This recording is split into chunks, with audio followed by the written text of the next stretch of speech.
Paramashivoham.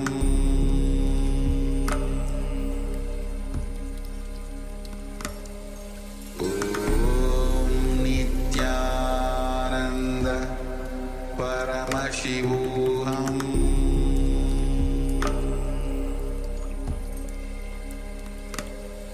Om Nithyananda Paramashivoham.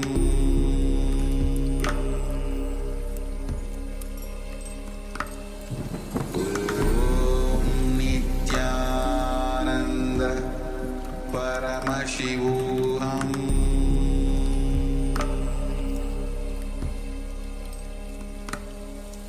Om Nithyananda Paramashivoham.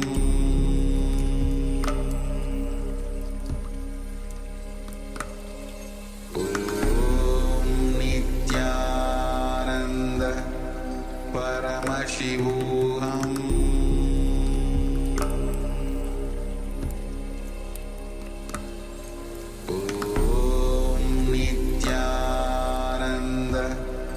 Paramashivoham.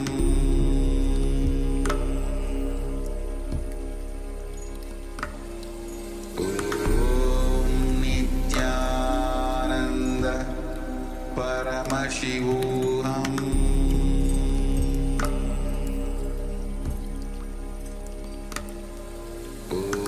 Om Nithyananda Paramashivoham. Paramashivoham.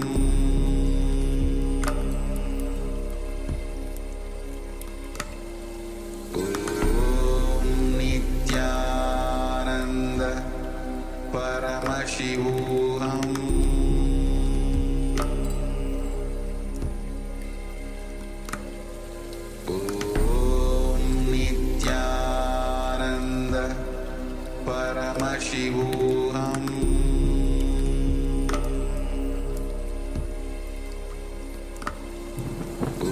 Om Nithyananda Paramashivoham. Paramashivoham.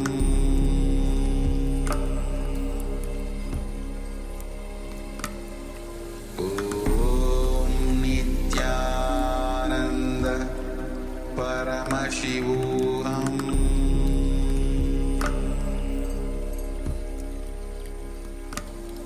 Om Nithyananda Paramashivoham.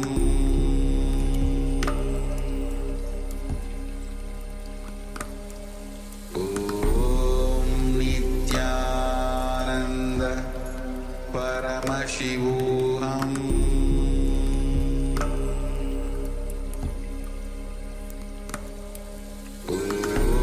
Om Nithyananda Paramashivoham.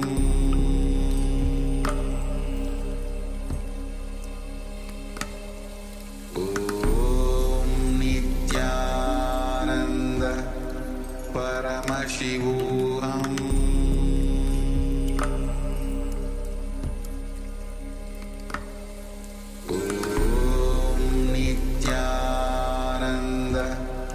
Paramashivoham. Paramashivoham.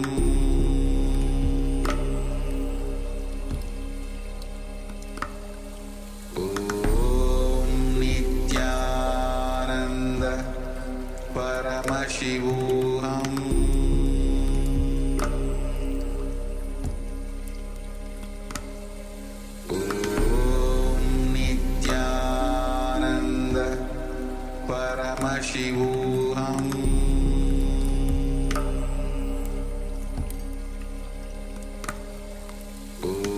Om Nithyananda Paramashivoham.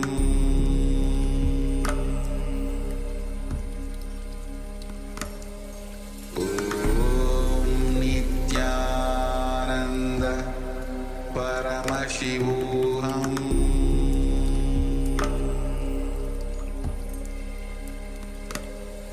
Om Nithyananda Paramashivoham.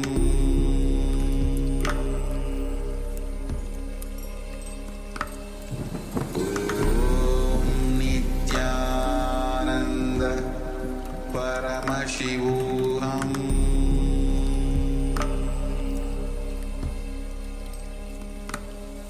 Om Nithyananda Paramashivoham.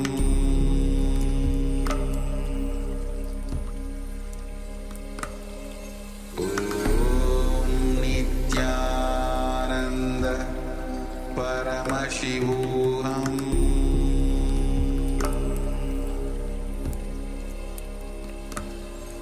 Om Nithyananda Paramashivoham.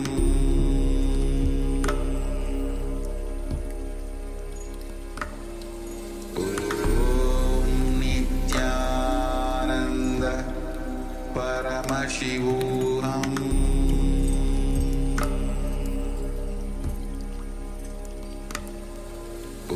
Om Nithyananda Paramashivoham.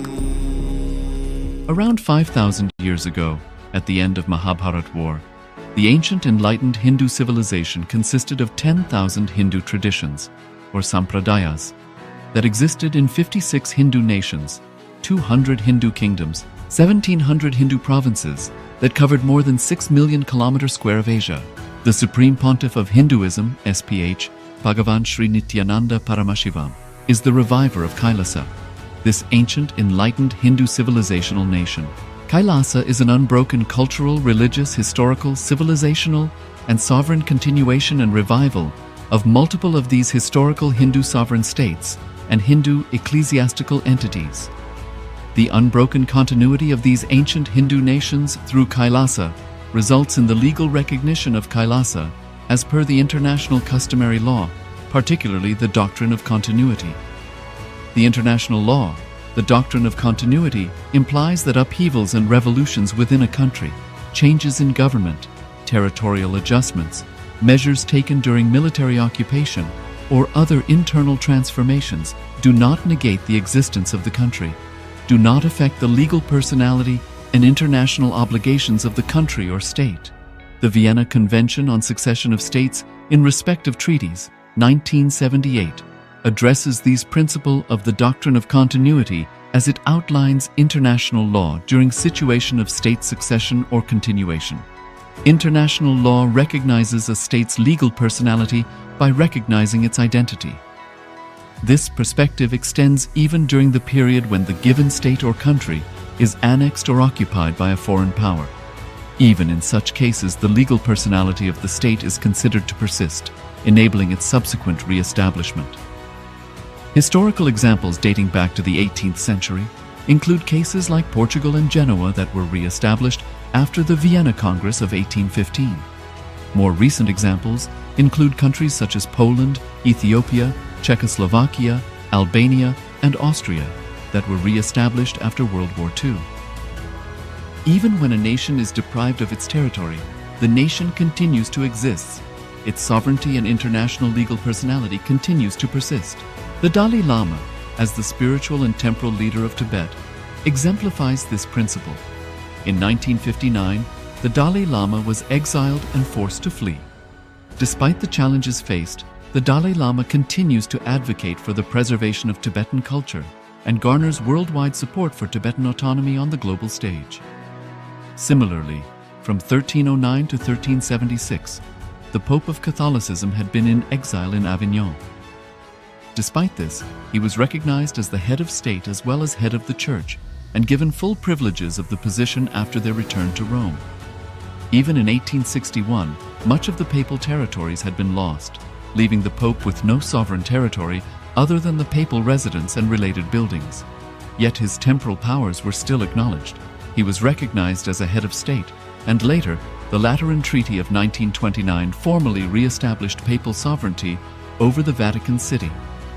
The Sovereign Order of Malta further exemplifies this principle, retaining international recognition as a sovereign entity despite the permanent loss of their territory upon Napoleon's invasion in June 1798.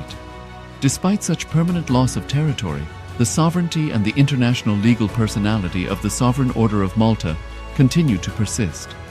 Much later in 1894, the order settled in Rome and acquired two properties, the Magistral Palace and the Magistral Villa that received extraterritorial status. Today, the order maintains diplomatic relations with 112 countries, issues its own diplomatic passports, currency, stamps, and vehicle registration plates, and has been granted observer status in the United Nations. All these examples of state re-establishment illustrate the principle of continuity of states, as per international law, that a state's legal personality persists over time. A nation continues to exist even after a complete loss of territory.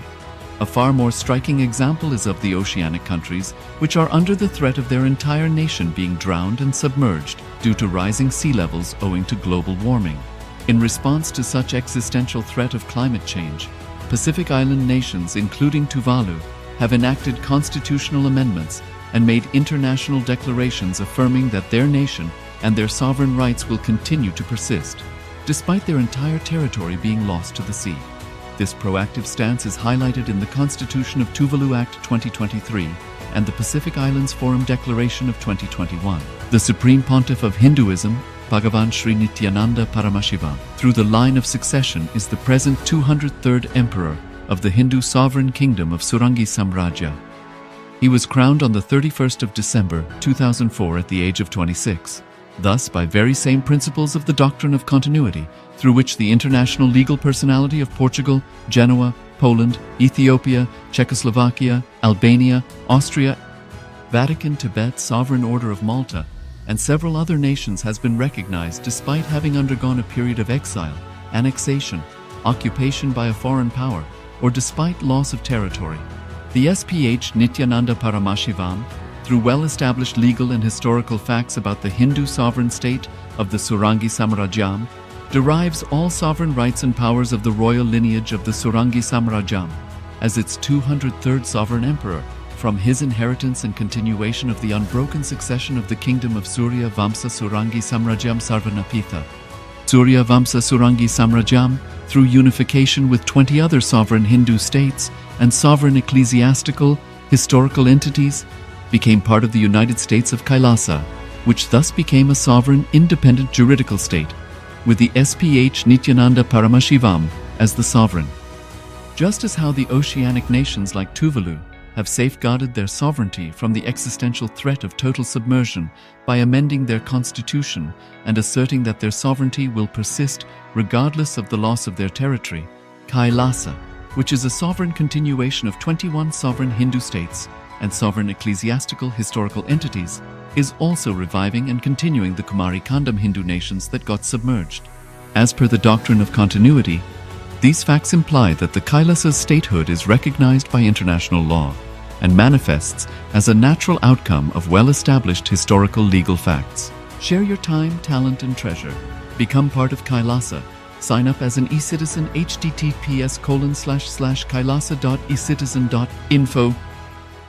Around 5,000 years ago, at the end of Mahabharat War, the ancient enlightened Hindu civilization consisted of 10,000 Hindu traditions, or sampradayas, that existed in 56 Hindu nations, 200 Hindu kingdoms, 1,700 Hindu provinces that covered more than 6 million kilometers square of Asia.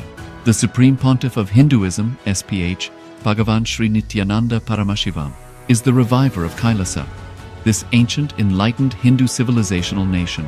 Kailasa is an unbroken cultural, religious, historical, civilizational, and sovereign continuation and revival of multiple of these historical Hindu sovereign states and Hindu ecclesiastical entities. The unbroken continuity of these ancient Hindu nations through Kailasa results in the legal recognition of Kailasa as per the international customary law, particularly the doctrine of continuity. The international law, the doctrine of continuity, implies that upheavals and revolutions within a country, changes in government, territorial adjustments, measures taken during military occupation, or other internal transformations do not negate the existence of the country, do not affect the legal personality and international obligations of the country or state. The Vienna Convention on Succession of States in respect of treaties, 1978, addresses these principles of the doctrine of continuity as it outlines international law during situation of state succession or continuation. International law recognizes a state's legal personality by recognizing its identity. This perspective extends even during the period when the given state or country is annexed or occupied by a foreign power. Even in such cases, the legal personality of the state is considered to persist, enabling its subsequent re-establishment. Historical examples dating back to the 18th century include cases like Portugal and Genoa that were re-established after the Vienna Congress of 1815. More recent examples include countries such as Poland, Ethiopia, Czechoslovakia, Albania, and Austria that were re-established after World War II. Even when a nation is deprived of its territory, the nation continues to exist. Its sovereignty and international legal personality continues to persist. The Dalai Lama, as the spiritual and temporal leader of Tibet, exemplifies this principle.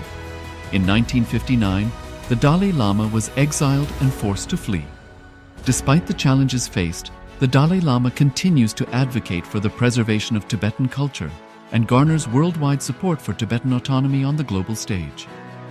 Similarly, from 1309 to 1376, the Pope of Catholicism had been in exile in Avignon. Despite this, he was recognized as the head of state as well as head of the church and given full privileges of the position after their return to Rome. Even in 1861, much of the papal territories had been lost, leaving the Pope with no sovereign territory other than the papal residence and related buildings. Yet his temporal powers were still acknowledged. He was recognized as a head of state, and later, the Lateran Treaty of 1929 formally re-established papal sovereignty over the Vatican City. The Sovereign Order of Malta further exemplifies this principle, retaining international recognition as a sovereign entity despite the permanent loss of their territory upon Napoleon's invasion in June 1798. Despite such permanent loss of territory, the sovereignty and the international legal personality of the Sovereign Order of Malta continue to persist. Much later in 1894, the order settled in Rome and acquired two properties, the Magistral Palace and the Magistral Villa that received extraterritorial status. Today, the order maintains diplomatic relations with 112 countries, issues its own diplomatic passports, currency stamps, and vehicle registration plates, and has been granted observer status in the United Nations. All these examples of state re-establishment illustrate the principle of continuity of states, as per international law, that a state's legal personality persists over time. A nation continues to exist even after a complete loss of territory. A far more striking example is of the oceanic countries, which are under the threat of their entire nation being drowned and submerged due to rising sea levels owing to global warming. In response to such existential threat of climate change, Pacific Island nations, including Tuvalu, have enacted constitutional amendments and made international declarations affirming that their nation and their sovereign rights will continue to persist, despite their entire territory being lost to the sea. This proactive stance is highlighted in the Constitution of Tuvalu Act 2023 and the Pacific Islands Forum Declaration of 2021. The Supreme Pontiff of Hinduism, Bhagavan Sri Nithyananda Paramashivoham, through the line of succession, is the present 203rd Emperor of the Hindu Sovereign Kingdom of Surangi Samrajya. He was crowned on the 31st of December 2004 at the age of 26. Thus, by very same principles of the doctrine of continuity, through which the international legal personality of Portugal, Genoa, Poland, Ethiopia, Czechoslovakia, Albania, Austria, Vatican, Tibet, Sovereign Order of Malta, and several other nations has been recognized despite having undergone a period of exile, annexation, occupation by a foreign power, or despite loss of territory. The SPH Nithyananda Paramashivoham, through well-established legal and historical facts about the Hindu sovereign state of the Surangi Samrajyam, derives all sovereign rights and powers of the royal lineage of the Surangi Samrajyam as its 203rd sovereign emperor, from his inheritance and continuation of the unbroken succession of the kingdom of Surya Vamsa Surangi Samrajyam Sarvanapitha. Surya Vamsa Surangi Samrajyam, through unification with 20 other sovereign Hindu states and sovereign ecclesiastical, historical entities, became part of the United States of KAILASA, which thus became a sovereign, independent juridical state, with the SPH Nithyananda Paramashivoham as the sovereign. Just as how the oceanic nations like Tuvalu have safeguarded their sovereignty from the existential threat of total submersion by amending their constitution and asserting that their sovereignty will persist regardless of the loss of their territory. KAILASA, which is a sovereign continuation of 21 sovereign Hindu states and sovereign ecclesiastical historical entities, is also reviving and continuing the Kumari Kandam Hindu nations that got submerged. As per the doctrine of continuity, these facts imply that the Kailasa's statehood is recognized by international law and manifests as a natural outcome of well-established historical legal facts. Share your time, talent, and treasure. Become part of Kailasa. Sign up as an eCitizen https://kailasa.ecitizen.info.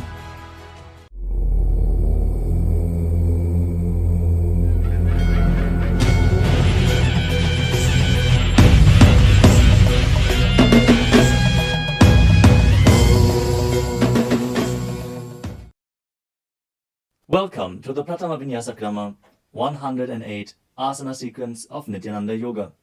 Before we start the yoga session, we request all the male bodies to please remove your upper cloth, for yoga is a ritual, and male bodies remove the upper cloth for any Hindu ritual. All the female bodies, please tie up your hair, and we request all the participants to please wear a black dress, apply vibhuti on your forehead. If you are a male body, apply it on the 16 places over your body. Apply kumkum and any aushadha from the Supreme PONTIFF of Hinduism you have available. Wear your Rudraksha mala, the Abharanam, to intensify the energy which you can hold throughout the yoga practice. Also, make sure to keep a Shri Yantra, which is a sacred mandala, in your room where you practice the yoga. If you don't have a Shri Yantra available, don't worry. We are projecting it in the background of our acharyas. Now settle down on your yoga mat and get ready for the ritual of yoga. Sit straight with your head, neck and spine in a straight line. Join your hands in Namaskara Mudra in front of your heart center. Close your eyes. Visualize Swamiji in your inner space as we chant the Sadguru Vandanam. Nithyanandam Paramasukadam Kevalam Jnanamurtim Dvandvatitam Gaganasadrasham Tattvamasyadilaksham Ekam Nityam Vimalamachalam Sarvadhi Sakshibhutam Bhavatitam Trigunarahitam Sadgurum Tam Namami. Next, we are going to chant the Shiva Mula mantra.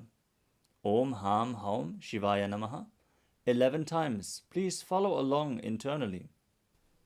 Om Ham Haum Shivaya Namaha. Om Ham Haum Shivaya Namaha. Om Ham Haum Shivaya Namaha. Om Ham Haum Shivaya Namaha. Om Ham Haum Shivaya Namaha. Om Ham Haum Shivaya Namaha. Om Ham Haum Shivaya Namaha. Om Ham Haum Shivaya Namaha. Om Ham Haum Shivaya Namaha. Om Ham Haum Shivaya Namaha. Om Ham Haum Shivaya Namaha. We will be performing the Tadvachamanam, the ritualistic cleansing. Now keep your hand, the right hand, in the shape of a cow's ear in the Gokarana Mudra, as our acharyas are demonstrating. Then take an udani of water, pour it into your right palm. We're going to chant a mantra thrice. Each time, sip the water from the bottom of your palm whenever the word Swadha is chanted. Om Atmatattvam Shodhayami Swadham. Take another udani of water. Om Vidyatattvam Shodhayami Swadham. Pour another udani of water into your palm. Om Shivadattvam Shodhayami Swadham. Now wash your right hand with the water from the Panchapacham and wipe your lips twice with the bottom of your thumb as we chant. Om Ham Hridayaya Namaha. Now wash your hand again. With the index, middle and ring fingers joined together, touch above the upper lip and below the lower lip. Wash your hand again. With the index fingers and thumbs joined together, touch the right nostril, the left nostril, and with the ring finger and thumb joined together, Touch the right eye, and the right ear and the left ear. Wash your hand again. With the little finger and thumb joined together, touch the navel, the right chest and the left chest. And with all fingertips joined together, touch on top of the head, the right shoulder, left shoulder, and your heart center. Now wash your hand again. As you clasp the right hand over top of the left, place both hands on the right thigh. Set the sankalpa, the conscious resolution, what it is that you want to manifest today in today's Nithyananda Yoga session as we chant the sankalpa mantra. ॐ ममोपात्त समस्त दुरितक्षयद्वारा भगवत् श्री नित्यानंद परमशिव प्रीत्यर्थम श्री नित्यानंदेश्वरी परमशिव शक्ति समेत श्री नित्यानंदेश्वर परमशिव प्रीत्यर्थम च अद्य पूर्वोक्त एवं गुण विशेषेण विशिष्टायाम् अस्यां शुभदितौ पूर्ण आरोग्ययुक्त दृढ़गात्र यौगिक शरीर सिद्ध्यर्थम परमशिव शक्ति आविष्करणार्थम Nithyananda Yogaabhyasam Karishe. Now wash your hand once more as we chant. Om Apaupasprisya. Keep your Panchapatram and Udani out of harm's way as we are getting ready to start the yoga. Now sit in a comfortable cross-legged position with your head, neck, and spine in a straight line. Bring the index fingers and thumbs joined together on top of the knees in Bindu Mudra. Engage the three bandhas, the energy locks, which are contracting the perineal region and pulling it in and up. The Uddiyana Bandha, the stomach lock, contracting your stomach muscles and pulling your stomach in and up towards your spine. And the Jalandhara Bandha, the throat lock, tucking your chin to the chest and internally contracting your throat muscles. Together they form Mahamudra Bandha, which is a great secret of the yogic practice and will enhance your yoga practice manifold. Next up is the visualization. Hold the visualization for the right context of each of the asanas. The first visualization is Lord Shiva. You will always be able to see the visualization in the top right corner of the screen. So whenever you don't know how the visualization looks, you can just check the screen. Next up is Samana Kumbhaka. Now fill your stomach with prana as you meditate on a flame in your stomach, kindling the prana and raising up your spine. Chant the japa soham and visualize it rotating around your throat until the nectar oozes out into your body. Let us now perform the first asana, which is Sukhasana. Tatsukhasanamityuktam ashaktastat samacharet asanam vijitam yena jitam tena jagatrayam. The next asana is Parvatasana. Now bring your legs into Padmasana with the feet on top of the opposite thighs. Then bring your palms together in Anjali Mudra and raise them up above your head, keeping your elbows straight. Engage all three bandhas, Mahamudra Bandha, as you visualize yourself as Mount Kailash. Atha Mahadeva Parvatasana Mangalam. The next asana is Halipavasana. Now bring the soles of your feet together in front of your body and hold the left hand by the right behind your back. As you lean forward and place your forehead on the ground behind your heels. Engage all three bandhas as you gaze to the nose and visualize Swamiji in your inner space. Purava vidhiyahu me jano ubhai pagatali samputthano.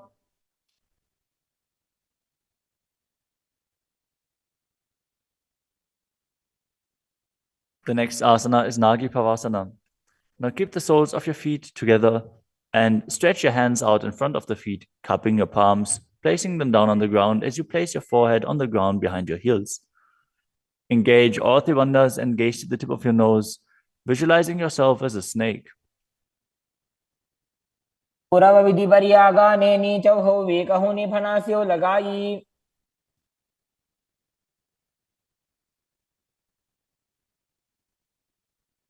Next up is Kokilasana. Now hold the big toes with the index and middle fingers in Prana Mudra. Then raise the legs up straight. And then cross them into Padmasana, leaning forward and down onto your elbows. Engage all three bandhas as you visualize yourself as a bird.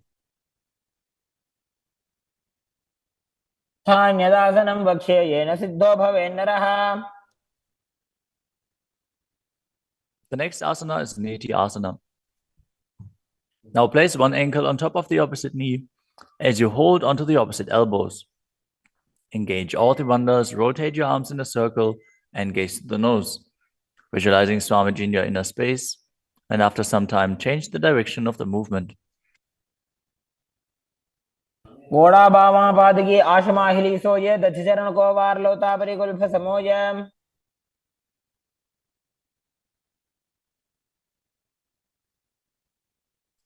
The next asana is Gajasana.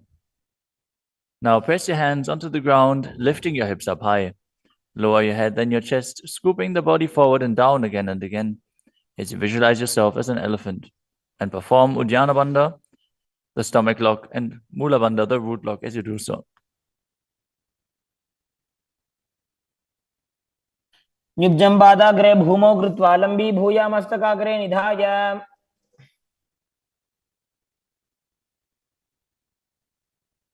The next asana is Vrikshasana.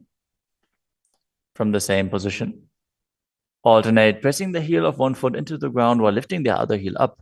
Visualize yourself as a bear as you keep Uddiyana Bandha and Mula Bandha engaged. एकैकं पादमाकुञ्च्य गजासनं कुर्यात् वृक्षासनं भवति. The next asana is Vaishyasana. Now stand tall on the mat with the tips of the on the tips of the big toes, with all other toes raised off the ground. As you keep your head, neck, and spine in a straight line, and bring your index, middle, and ring fingers to the heart center in Hridaya Mudra. Visualize Swamiji in your inner space and perform Uddiyana Bandha and Mula Bandha.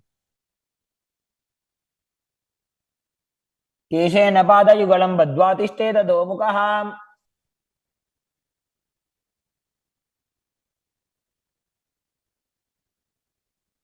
Next up is the Urdhva Janukarana. Stand with your heels touching, toes facing outwards at a 45-degree angle, and the knees bent in Adimandi.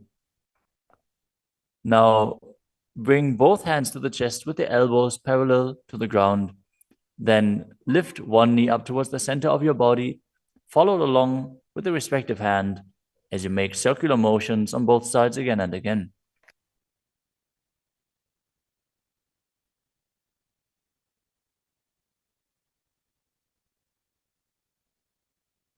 The next asana is Balalingasana. Now interlace your fingers from the outside in Sarvashankari Mudra and hold on to one knee, pulling it up towards your chest. Keep your head, neck, and spine in a straight line and visualize yourself holding a baby as you engage all three bandhas, Mahamudra Bandha.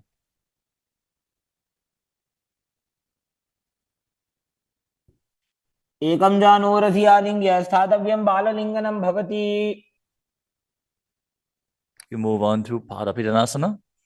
Now take the foot and pull it behind towards your buttocks. Hold it with both hands. Be straight. Engage all three bandhas as you visualize Swamiji in your inner space. त्वैकस्मिन् पादतले कराभ्यां वेष्टयेत्तनुम्. The next asana is Natarajasana. Standing on one leg, hold on to one foot and extend it backwards as you lean forward and stretch your arm out in front in Bindu Mudra with the index finger and thumb touching as you visualize yourself dancing as Lord Nataraja and perform the Mula Bandha.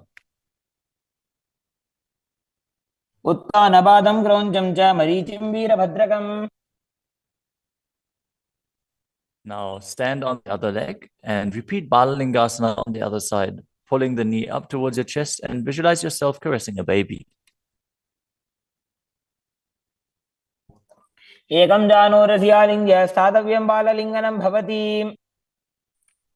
Now repeat Padapidanasana on the other side. Pull the other foot towards your buttocks and visualize Swamiji in your inner space, engaging all three bandhas.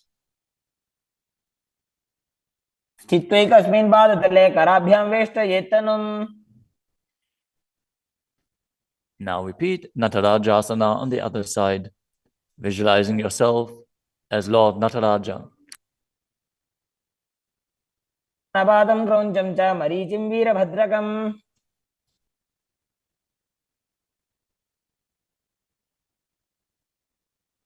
Next up is the Artarejita Karana. From Adimandi position, bring the right foot behind the other with the toes down and the heel up. Keep the left hand at the chest and swing the right arm back and forth, gracefully moving the fingers one by one. Now keep the right hand over top of the nose, uncross your ankles, and repeat the movement on the other side.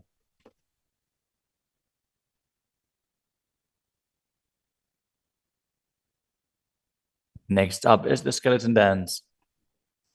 Now visualize yourself as a skeleton as you shake your body intensely.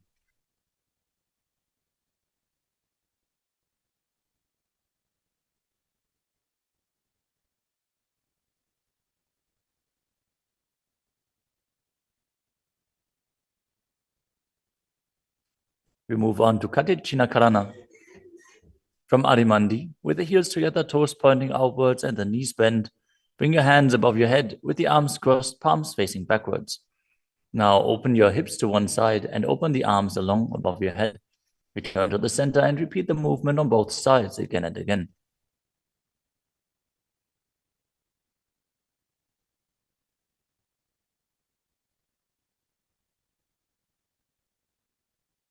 The next asana is Tadasana. Now stand tall on the tips of the big toes as you raise your hands up above your head, beside your ears. Engage all three bandhas. Visualize yourself as a palm tree as you internally chant the new japa Shivoham. महामुद्राबद्ध कोनो ताड़ासन विभेदकान् Next up is Uttanasana. From a standing position, lean forward and down, bringing your hands flat to the ground. Take precaution in the case that you are a pregnant woman, for pregnant women shouldn't perform any of the forward bends. Now engage all three bandhas and bring your forehead towards the knees as you visualize Swamiji in your inner space.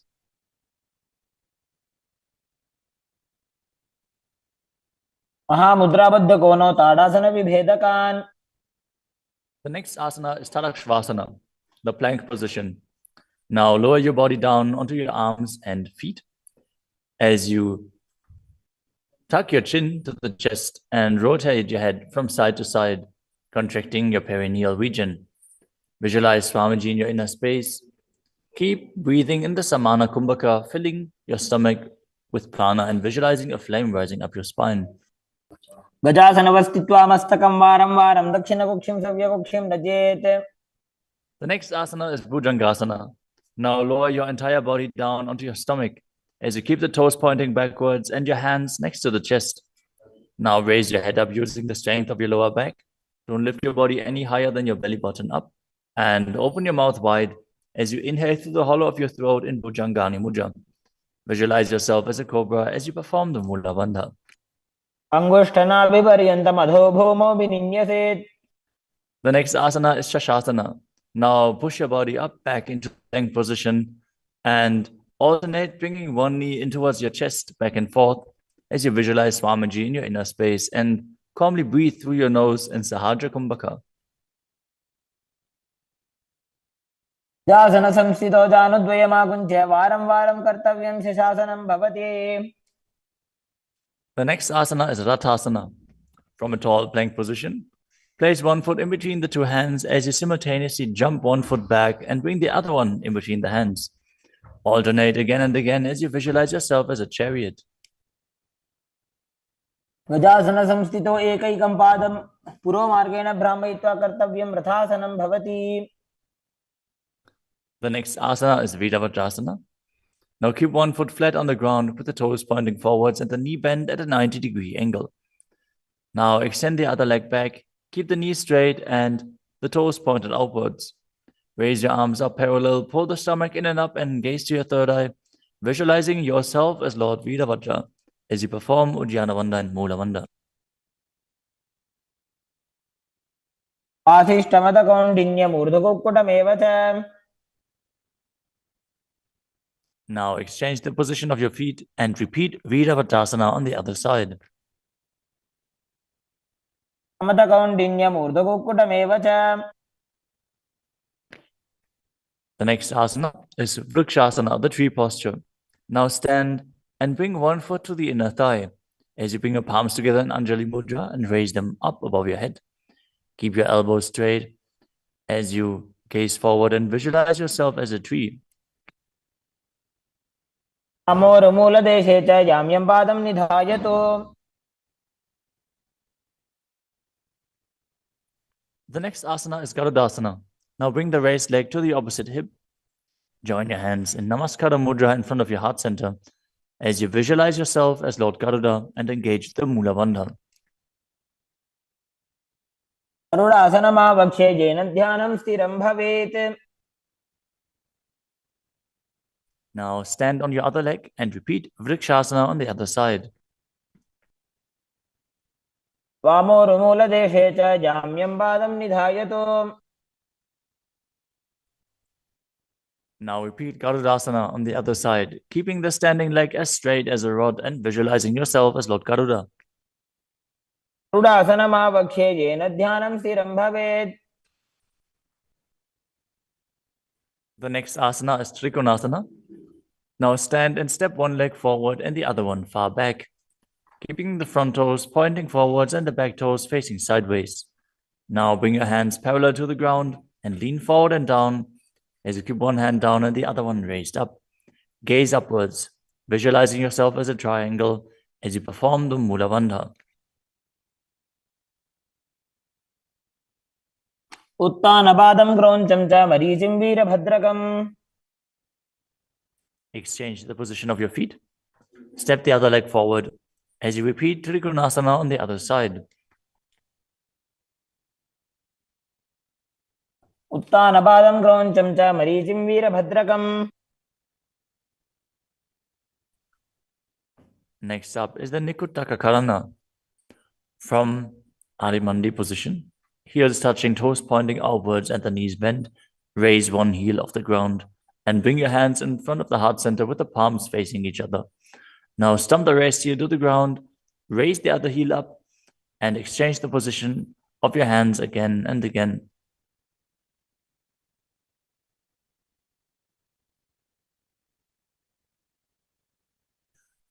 The next asana is Angushtasana. Now lower your body down onto the tips of your toes, placing the perineum on the back of your heels. Raise your knees off the ground and keep them together as you join your palms in front of your heart center in Namaskara Mudra.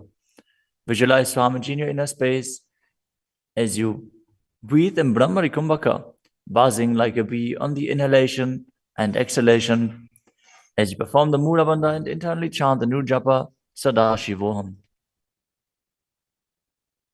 बन्धासनमित्याहुः गोरक्षासनमेव च.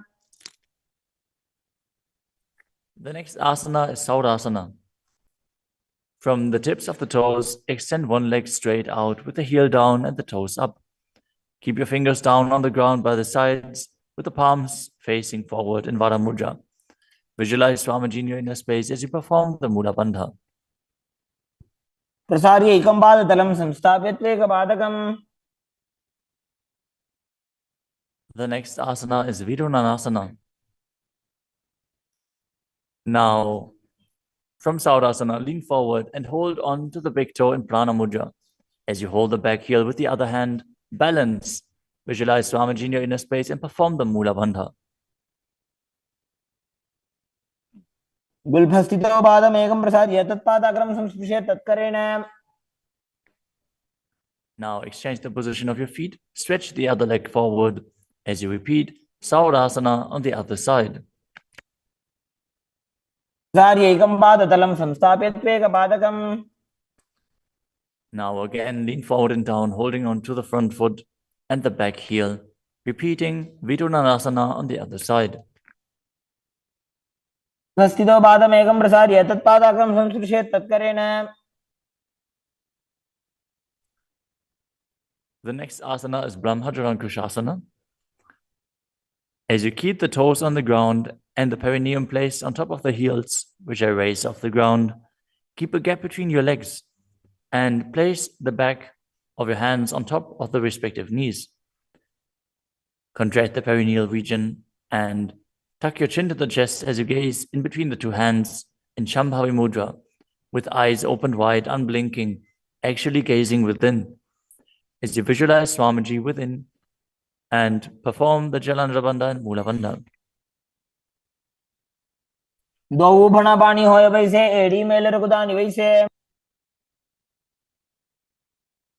The next asana is Kapilasana. Now drop your knees to the ground with the toes tucked behind, sitting your perineum on the heels. As you keep your hands on top of the respective thighs and pull your stomach in and up, contract the perineal region, gaze to the tip of the nose and visualize yourself as Sage Kapila Muni.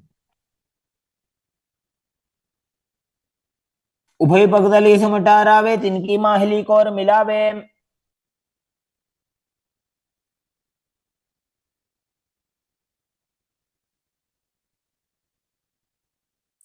The next asana is Bhadragodakasana.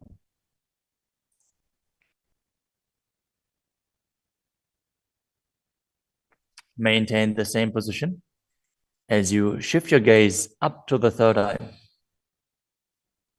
Visualize Swamiji in your inner space as you buzz like a bee in Brahmari Kumbhaka.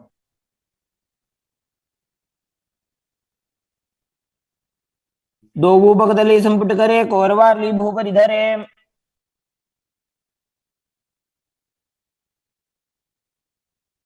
The next asana is Suryasana. Now sit with your toes tucked, perineum placed on top of the raised heels as you bring your thumbs and little fingers together in Padma Mudra, opening up the palms resembling a lotus flower.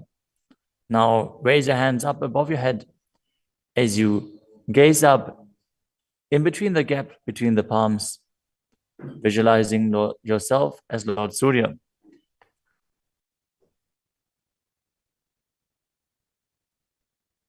एड़ी दो गुदातरी आने भना पानी बैठक अब निठाने. The next asana is Mandukasana. Now sit with the toes flat, perineum on the heels.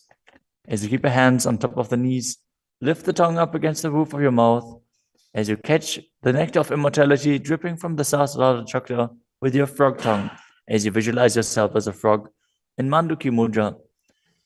Gaze to your third eye, breathe calmly through your nose in Sahajra Kumbhaka as you perform the Mula Bandha. तलो पृष्ठ देशे अंगुष्ठे द्वे च संस्पृशेत्.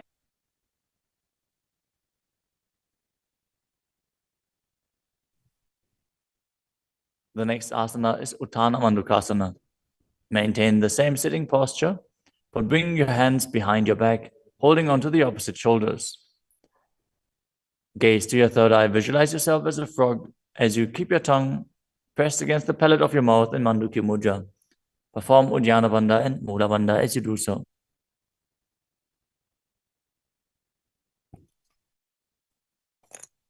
मंडूकासन मध्यस्थम कुर्पराभ्याम धृतम शिरः. The next asana is Simhasana. Now cross your ankles and sit on your feet. As you keep the knees wide, fingers spread on top of the knees, open your mouth wide, stick out your tongue and exhale forcefully as you gaze at the tip of your nose and visualize yourself as a lion.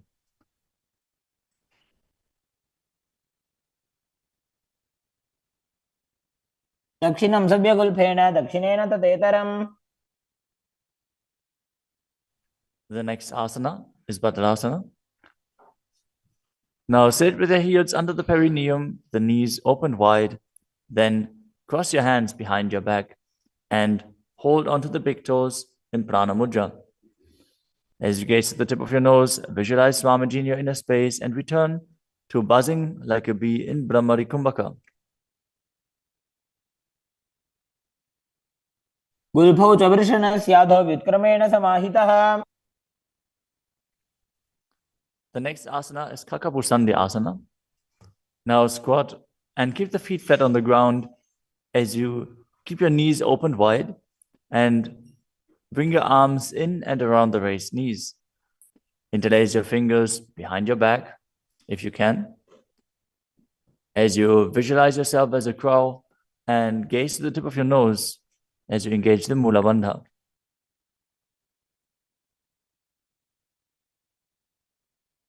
तमे वेश को ऊपर ठाने दो वो हाथ पगों नीचे आने. The next asana is Kanipavasana.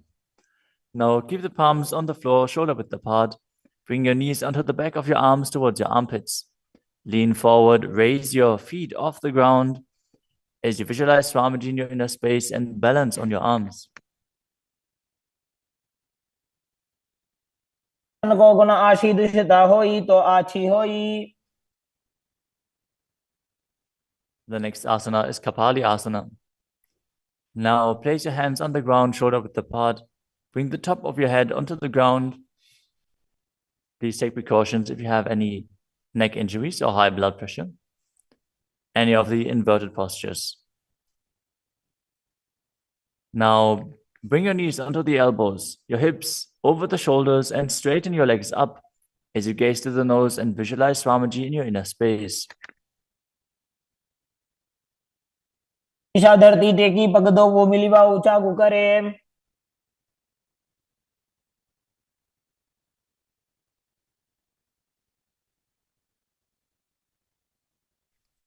The next asana is Parshvamayurasana. Now squat on the toes with the legs together, twist your body and place both hands to the side as you align your elbows with the knee and hip and lean onto your arms, balance, extending your legs to the side. Gaze to your third eye as you visualize yourself as a peacock and exhale fully in Rechaka Kumbhaka as you hold your breath in the exhaled state. Perform the Mula Bandha as you do so. मयूरम दंडवत कुर्यान मायूरम दंड नामकम. Now twist your body in the other direction and repeat Parshvamayurasana on the other side. मयूरम दंडवत कुर्यान मायूरम दंड नामकम. The next asana is Bhairaganathasana. Now place both hands on the ground, shoulder width apart. Stretch your legs back straight into Tadakshvasana, the plank position. As you step one foot outside the respective shoulder and bring it in between the two hands. Gaze to your third eye. Visualize yourself as Lord Kala Vaidava. As you breathe in your Rechaka Kumbhaka and perform the Mula Bandha. आसन की गुण पीती जागी. Now step the front foot back and step the other foot outside the shoulder in between the hands. Gaze to your third eye in Shambhavi Mudra with the eyes open wide, unblinking, as you visualize yourself as Lord Kala Bhairava.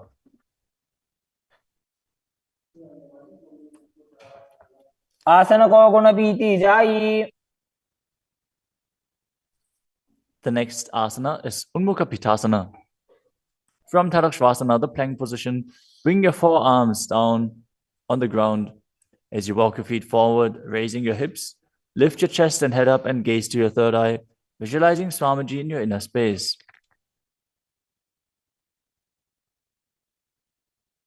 भून्यस्तो जानुनी हस्तो चतुष्पदम वाङ्मुखम.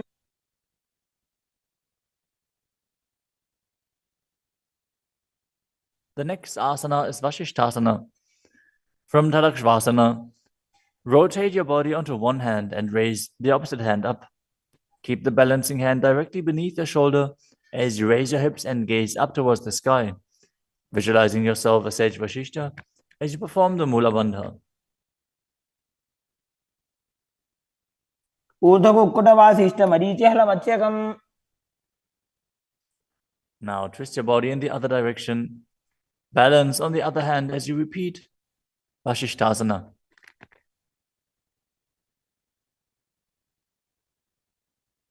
ऊर्ध्वकुक्कुटवासिष्ठ मरीचिहल मत्स्यकम. Now come to a seated position and extend your legs out in front with the heel down and the toes pointing up. Now bring your hands under the buttocks with the palms facing up. Keep your spine straight, elbows close to your body. Tuck your chin to the chest. Contract the perineal region. As you gaze to the nose, visualize yourself as Lord Hanuman. and internally chant the new japa Mahasadaशिवोहम.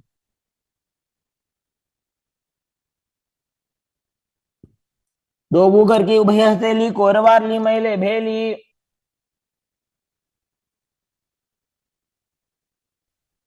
Next up is Paschimottanasana.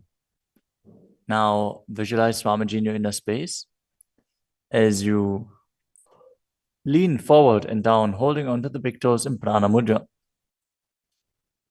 Perform Mahamudra Bandha, all three bandhas engaged, and exhale all the air from your lungs in Lichaka Kumbhaka. जानो बरिला लाटंतो पश्चिमं दानमुच्यते. The next asana is Ugrasana, with your legs straight. Interlace your fingers behind your neck. Lean your chest forward and down, bringing your head to the knees by the strength of your core. Engage all three bandhas as you visualize Kali in your inner space. शुभानिभ्यां दृढं धृत्वा जानुभरि शिरोन्यसेत्. The next asana is Marichi Asana. Now, sit with the legs extended, bring one heel to the groin with the knee raised, and reach your arm in and around the raised knee as you clasp your hands behind your back. Bring your chest to the thighs, head to the knee, and visualize yourself as Sage Marichi. उत्तानपादं क्रौञ्चं च मरीचिं वीरभद्रकम्.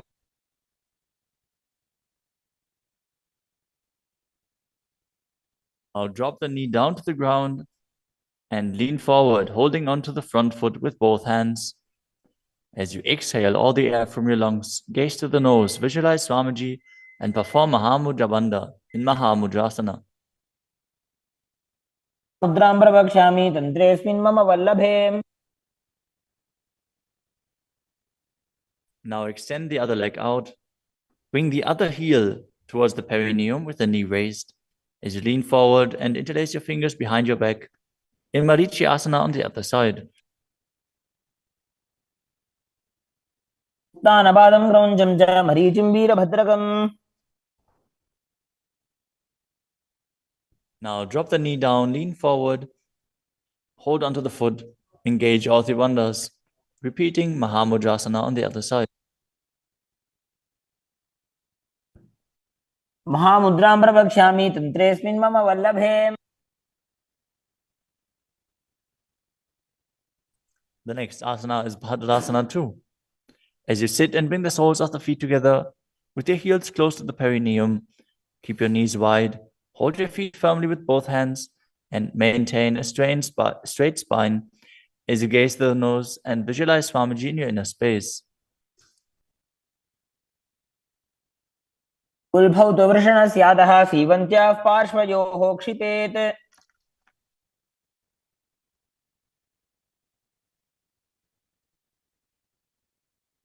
The next asana is Gvalipavasana. From Bhadrasana, extend your feet away from your body. Keep the toes together, heels apart, knees wide open. As you place your hands on the respective knees, tuck your chin to the chest and gaze to the nose. Visualize Swamiji in your inner space. Perform the Jalandhara Bandha and Mula Bandha. पूर्वचरपट चौक कख्यो सोजी वाही विधियो की जे सोई. The next asana is Joni Asana. Now sit, keep the soles of the feet together and the heels close to your perineum as you visualize the Yoni Mandala, which is projected on the screen. Now hold the soles of the feet as you lean forward and down and bring the forehead to the feet as you gaze to the nose and perform the Mula Bandha. दोगो बगतली संपुट करे एड़ी मेड़ के ढिंग धरे.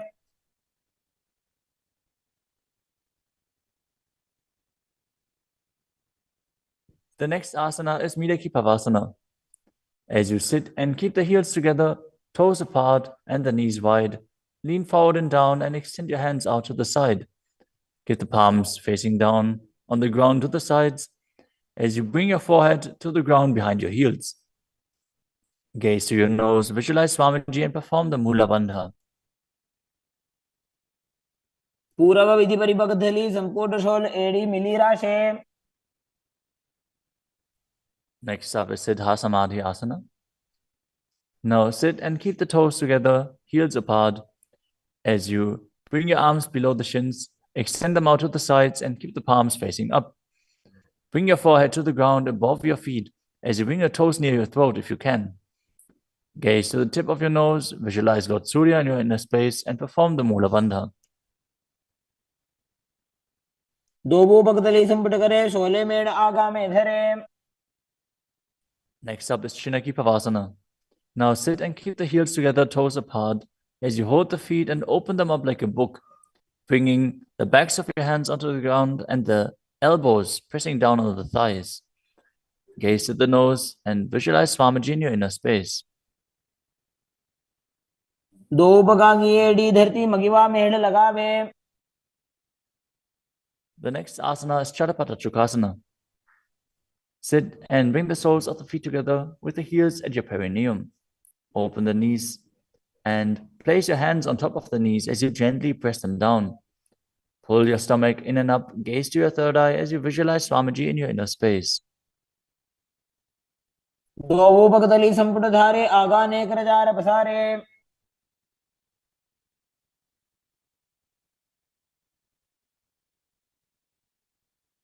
The next asana is Bhairavasana. Now sit and bring the soles of the feet together with your knees open wide. Lift the heels up and bring the toes down onto the ground. As you keep your knees on the ground, pull your stomach in and up and place your hands on the knees in Bindu Mudra. Gaze to your third eye as you visualize yourself as Lord Kala Bhairava. उल्भव संपेड्य जान्योन्यम विक्रमेणोत्थितं शनैः.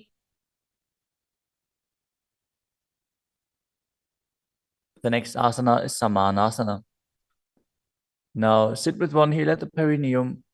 Lift and hold the other foot, pulling the sole of the foot to your chest. Gaze to your third eye as you perform the Mula Bandha and visualize Swamiji in your inner space. समान आसनमावक्षे सिद्धमन्त्रादि साधनात्.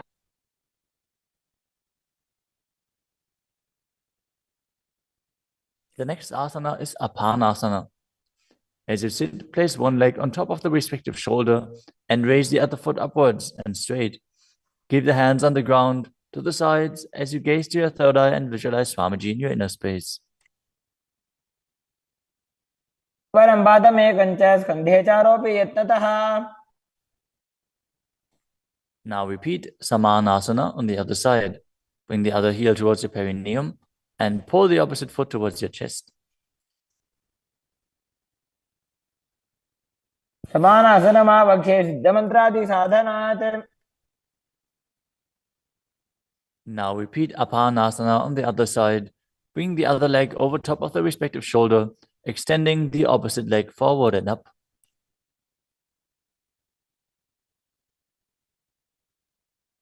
परं पादमेकञ्च स्कन्धे चारोपि यत्नतः.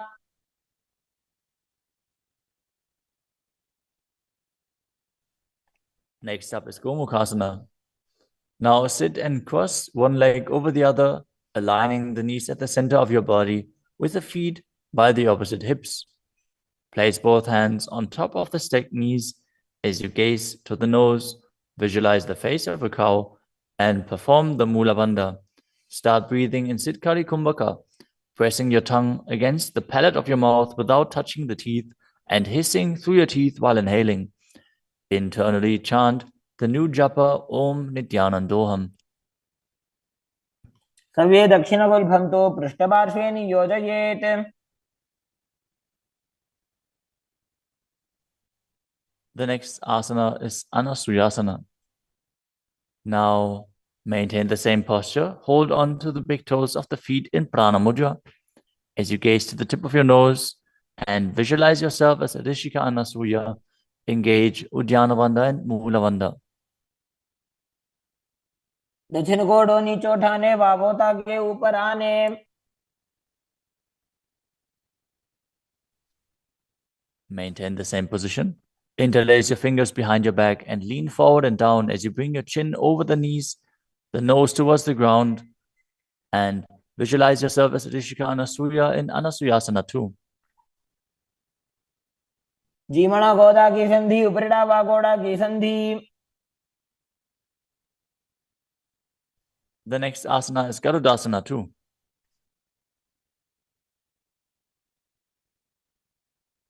Now sit on the ground with one heel pressed against the perineum. As you keep the opposite foot flat on the ground with the knee raised to your chest. Keep the hands on the respective knee. As you visualize yourself as Lord Garuda, gaze to the nose and perform the Mula Bandha. नावो बगमोडी एडी माहिलो गुल्फ मूलद्वारनी चैदे.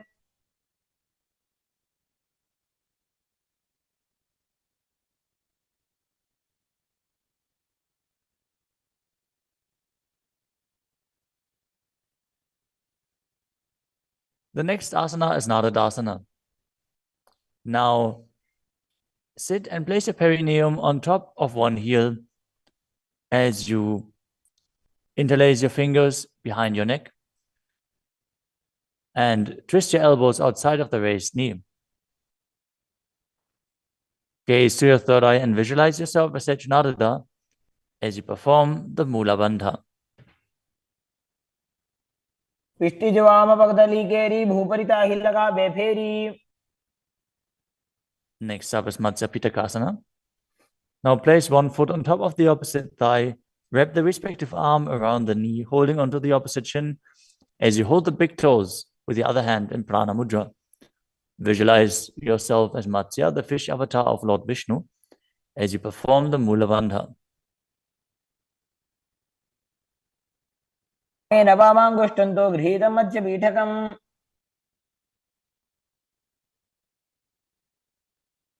Now slide your knees over top with the other knee on top, repeating the Gomukhasana position on the other side. Gaze to the nose and visualize the face of a cow as you keep hissing through your teeth without the tongue touching your teeth. In Siddhkari Kumbhaka.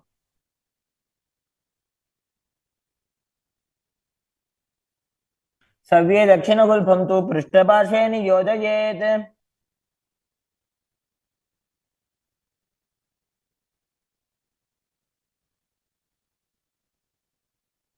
Next up is Anasuyasana on the other side. Hold onto the big toes as you visualize yourself as Rishika Anasuya.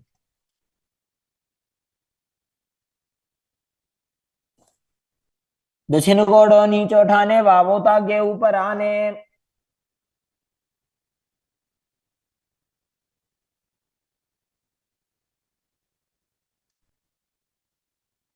Now, from the same position, interlace your fingers behind your back and lean forward and down. Chin over the knees, nose towards the ground. In Anasuyasana 2.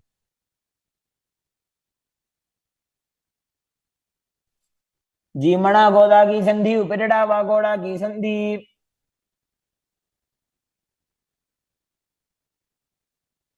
Now repeat Garudasana 2 on the other side, bringing the other heel towards the perineum, knee raised, hands on the knees, as you visualize yourself as Lord Garuda. डावो बगमोडी एडी माहिलो गुल्फ मूलद्वारनी चैदे. Next up is Naradasana on the other side. Raise the perineum onto the heel, interlace your fingers behind your neck, and twist your elbows outside of the raised knee, visualizing yourself as Sage Narada. पिष्टि जवाम पगदली केरी भूपरिता हिलगा बेफेरी.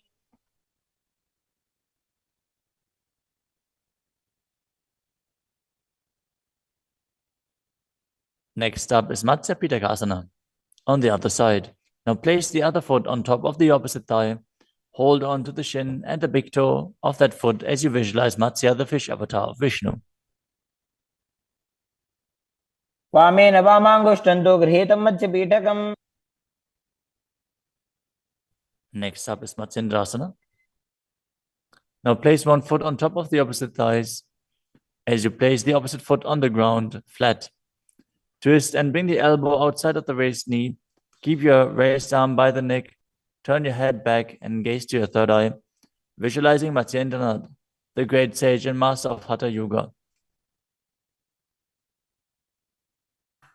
उदरं पश्चिमाभासं कृत्वा तिष्ठति यत्नतः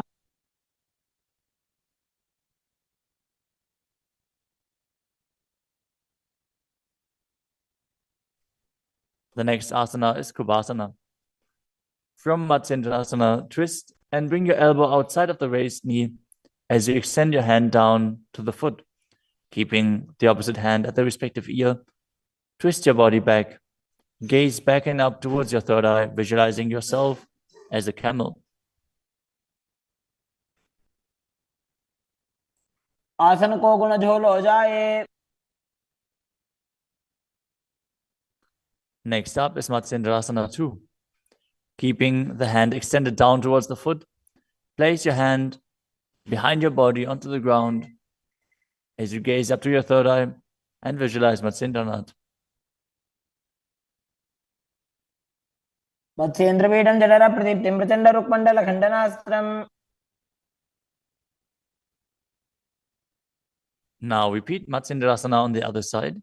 Extend the other leg out.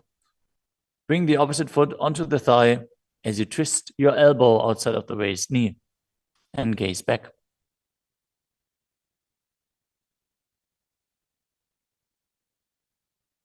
उदरं पश्चिमाभासं कृत्वा तिष्ठति यत्नतः.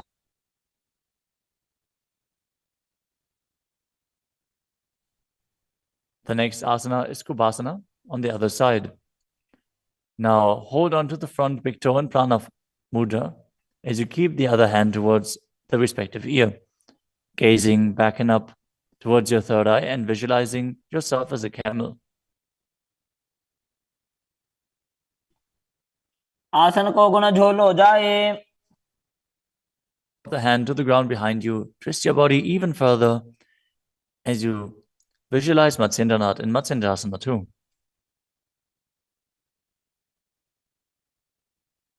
मत्स्येन्द्रपीठं जठर प्रदीप्तिं प्रचण्ड रुक्मण्डल खण्डनास्त्रम्. The next asana is Padmasana. Now place your feet on top of the opposite thighs as you keep your palms flat on the respective knees. Engage all three bandhas, Mahamudra Bandha, as you gaze at the tip of your nose. Visualize yourself as Lord Shiva. Breathe in Sitali Kumbhaka, now pressing your tongue against the back of the teeth, hissing while inhaling as you internally chant the new japa Om Nithyananda Mahasadaशिवोहम. आसनं द्विविधं प्रोक्तं पद्मं वज्रासनं तथा. The next asana is Padmasana 2. As you sit in Padmasana, cross your hands in front of your body and hold onto the big toes in Prana Mudra. Gaze to the nose, visualize yourself as Goddess Parvati, the consort of Shiva, as you perform the Mula Bandha. अनुचरणं कृत्वा ऊरू संस्थो यत्नतः. The next asana is Kukutasana. Now sitting in Padmasana, place your hands on the ground between the two thighs as you lift your body up off the ground. Visualize yourself as a rooster as you breathe calmly in Sahajra Kumbhaka and perform the Mula Bandha. पद्मासनं सुसंस्थाप्य नान्बोरोरन्तरे करो.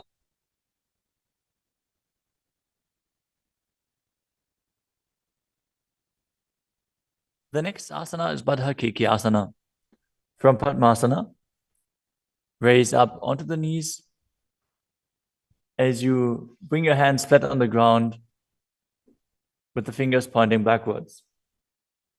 Keep the elbows together, press them against the navel, and then lean forward. Find balance and extend your knees up off the ground. Visualize Swamiji in your inner space as you perform the Mula Bandha.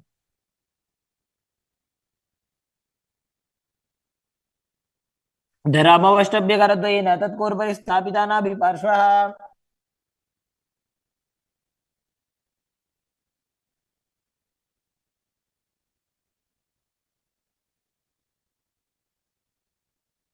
The next asana is Mayurasana. While on your knees, place your palms on the ground with the fingers pointing backwards. Keep your elbows at the navel Lean back, lean forward, find balance, and extend your legs up off the ground, visualizing yourself as a peacock as you perform the Sahaja Kumbhaka and engage the Mula Bandha.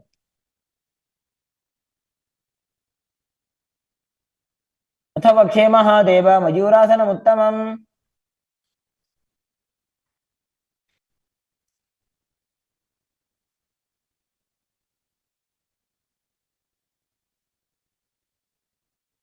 Next up is Makarasana. Lay down on your stomach with the feet pointing outwards and the forehead on the mat. Interlace your fingers behind your neck as you visualize yourself as a crocodile and perform the Mula Bandha. अध्यासशेते हृदयं निधाय भूमौ च पादौ च प्रसाद्यमानौ. As you lay on your stomach, place your hands on the ground beside your chest. Raise your legs up, bring the thighs off the ground, visualizing yourself as a locust. In Shalabhasana. अध्यासशेते करयुग्मवक्षो भूमिमवष्टभ्य करयोस्तलाभ्याम्. The next asana is Ushtrasana. As you lay on your stomach, bring your hands to the feet. Pull the feet down towards the ground outside of your hips. As you visualize yourself as a camel and perform the Mula Bandha. अध्यासशेते पदयुग्मव्यस्तं पृष्ठे निधाय विधृतं कराभ्याम्.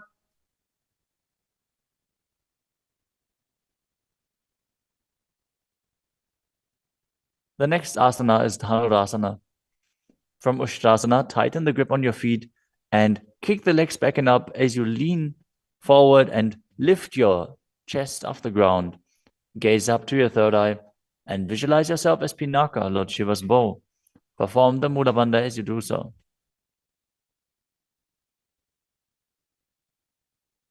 त्रिसार्यपादौ भुविदण्डरूपौ करौ च पृष्ठे धृतपादयुग्मम्. The next asana is Bhagasana. Now come to a kneeling position with your feet flat on the ground, sitting in between the two heels. Place your hands on top of the knees. Visualize Swamiji in your inner space. Breathe calmly through your nose in Sahaja Kumbhaka. As you gaze to your third eye, contract the perineal region in Mula Bandha and internally chant Om Nithyananda Paramashivoham. उल्टा मोड़ी पाओ तो वैसे बहुरो जगते करे कैसे. The next asana is Gohi Asana. From the kneeling position, place your elbows on the ground, shoulder width apart. As you interlace your fingers, bring your head towards the ground and hold it with your hands. Now raise your hips up. Walk your feet forward until your hips align with your shoulders. And then raise your legs up off the ground and pull the knees close to your chest. Try to touch your chin with the knees as you roll your body up in the inverted posture. Gaze to the nose and visualize Swamiji in your inner space. दो हाथ की कहुनी जोई पुनिह कलाजी जाने दोई. Now, from Gohi Asana, extend your legs up straight into Shirshasana. Gaze to the nose and visualize Swamiji in your inner space as you perform the Mula Bandha. विपरीतं मण्डलं च द्विधैव विदितं हिनः. Gently lower your body down and come to a seated posture. Now sit with your hands behind your calves and stretch your legs up. Bring your forehead to the knees as you come to a vertical position with your legs. Visualize Swamiji in your inner space and perform the Bhastika Kumbhaka, rapidly exhaling from your diaphragm, pushing the air out without inhaling, like the bellows of a blacksmith. We're going to perform Bhastika Kumbhaka for the next few asanas, so keep your core engaged and rapidly breathe through your nose. दो हाथ पग बाहर आने घोड़ा तरे काकसी ठाने. The next asana is Parighasana. Now sit and extend your legs out and up at a 45-degree angle. Bring your hands behind. Hold the opposite shoulders as you keep the chest upright, legs straight, toes pointed. Gaze to your third eye as you visualize yourself as a mace.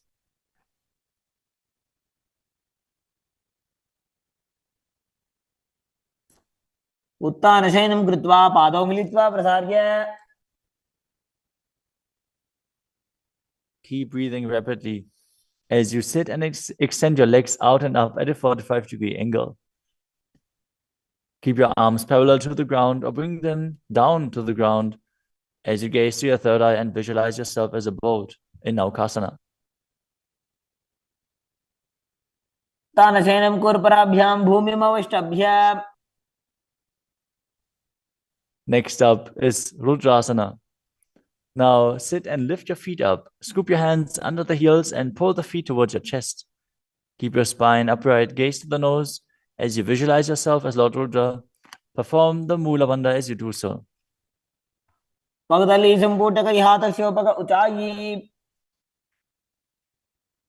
next asana is Unmukha Pitasana too. Now lay down on your back with the feet flat on the ground, the knees raised up. Bring your palms down to the ground with the fingers just touching the back of your heels. Lift your hips up high. Press the feet into the ground as you tuck your chin to the chest, gaze to the nose, and visualize Swamiji in your inner space. ऊर्ध्वे च जानुनी कृत्वा शवित्वोर्ध्वमुखं तथा उत्थाप्य हस्तौ तिष्ठेत्तु पीठ उन्मुख नामके. Now lower your body down flat onto the ground. Keep the palms facing up next to your hips. As you contract the perineal region and forcefully pull the Kundalini Shakti up along your spine towards your Sahasrara Chakra in Shakti Chalan Mudra. Relax. Completely unclutch from any micro movements of the body and mind. As you visualize that your body is dead and the Supreme Pontiff of Hinduism, Swamiji, is liberating you. Internally chant the Mahavakya, Om Nithyananda Paramashivoham.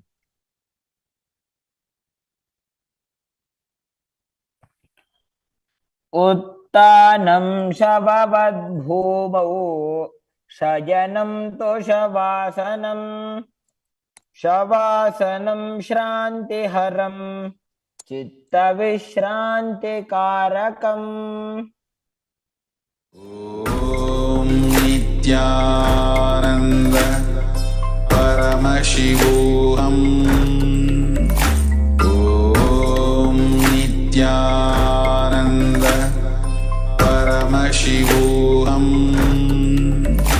ॐ नित्यानन्द परमशिवोऽहम् ॐ नित्यानन्द परमशिवोऽहम् ॐ नित्यानन्द परमशिवोऽहम् ॐ नित्यानन्द परमशिवोऽहम् ॐ नित्यानन्द परमशिवोऽहम् ॐ नित्यानन्द परमशिवोऽहम् ॐ नित्यानन्द परमशिवोऽहम् ॐ नित्यानन्द परमशिवोऽहम्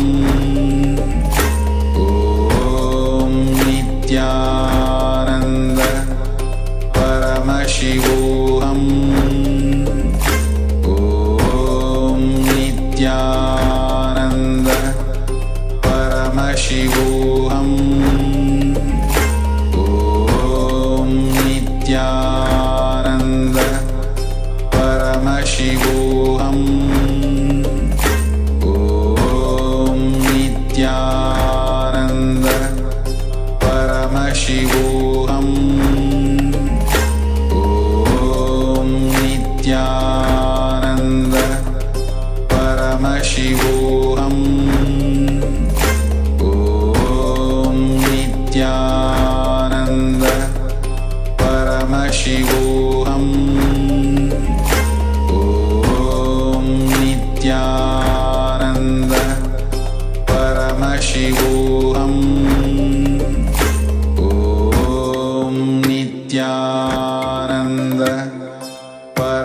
Paramashivoham.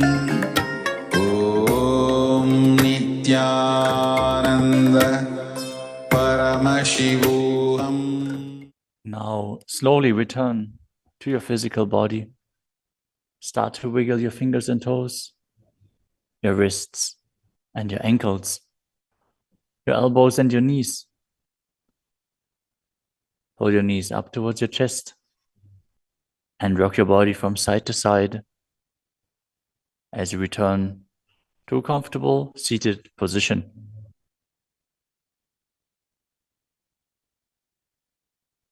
Congratulations! You completed the first 108 asanas of the sequence, which are the Pratama Vinyasa Krama. We are now going to continue the sequence with the next asana, which is Yathasana Nishthasana. Now sit in a posture that brings ease to your physical and mental space. Bring your hands on top of the knees in Bindu Mudra. Visualize Swamiji in your inner space. Breathe in Samana Kumbhaka, filling your stomach with prana and meditating on the flame kindling in your stomach as you perform the Mula Bandha and internally chant the Mahavakya Om Nithyananda Paramashivoham.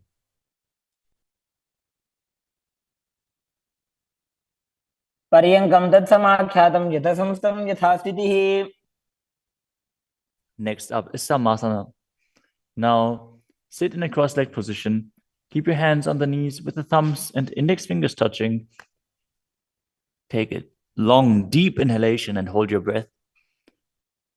After exhaling, breathe deeply in and out, visualizing Swamiji and performing the Mula Bandha.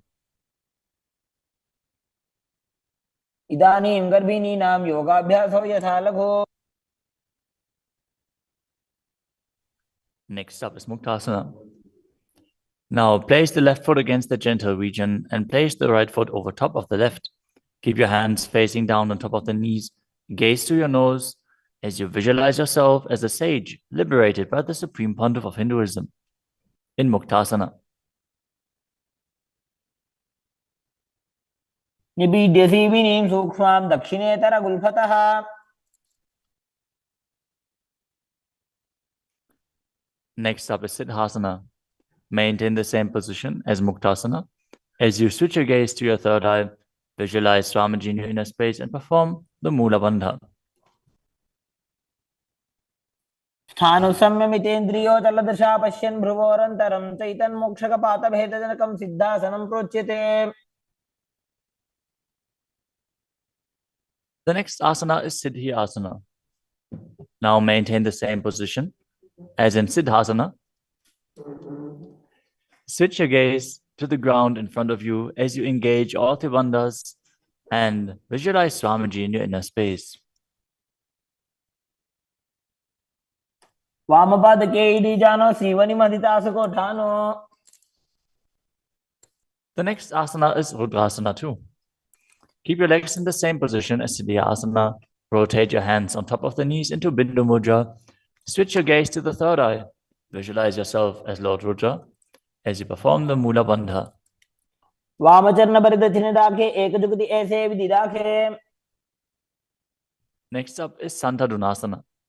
Now maintain the same position. Switch your gaze to the nose and embody tranquility and an unshakable nature.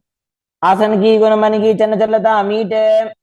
Next up is Siddhasana too. Maintain one heel on top of the other as you bring your hands to the navel, cupping your palms over the other, resembling a lotus flower in Samputa Mudra as you visualize Swamiji in your inner space and perform the Mula Bandha. ऋजुकाय समासीन सिद्धासनमुदीरितम्. The next asana is Bandha Yoni Asana.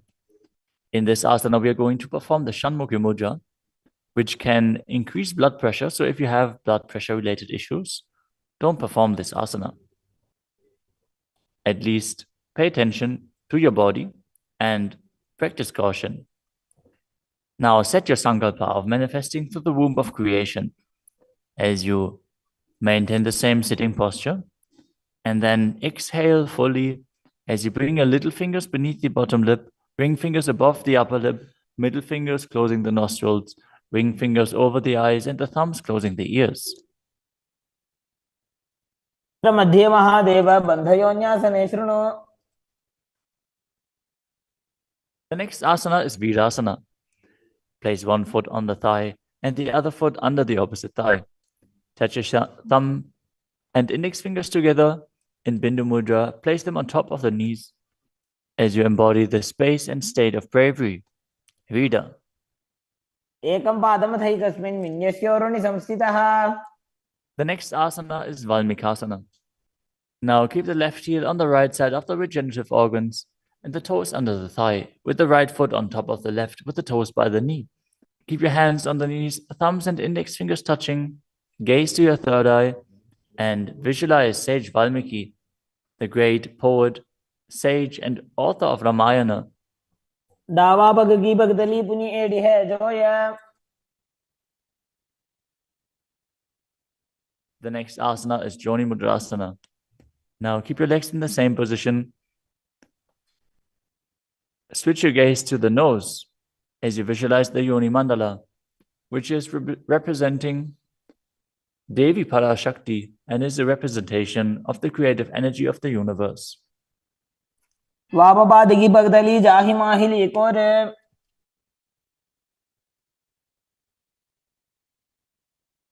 Next up is Yoni Asana. Keep your feet and hands in the same position as you switch your gaze to the third eye and keep visualizing the Yoni Mandala, which is projected on the screen. योन्यासनं पर्वतेन योगं योगफलेनिलम्. The next asana is Bhadrasana 3.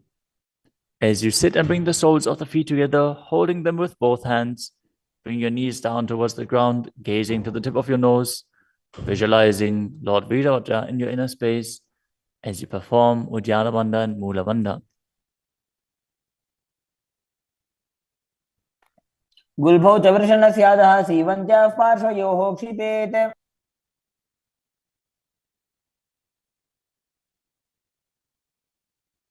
The next asana is Aghorasana. Now keep the soles of the feet together, heels at the perineum. Press your tongue up against the roof of your mouth or even higher, if you can, into the nasal tract in Kechari Mudra. Gaze to your third eye. As you cover your mouth with the right hand, close the left nostril with the index finger. Inhale through the right nostril, close both nostrils, and then hold your breath. After you exhale through the left nostril, repeat on the other side in Abhyantara Kumbhaka. As you gaze to your third eye, visualize yourself as a Naghori.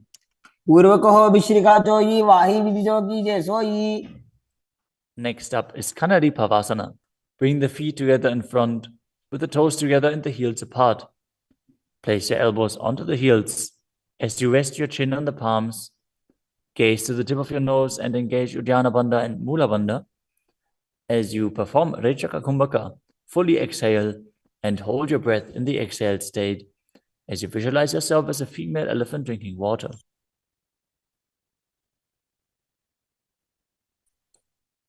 ग्वाली पाव आसन कख्यो है जैसे Yahoo में जाने विधि जैसे.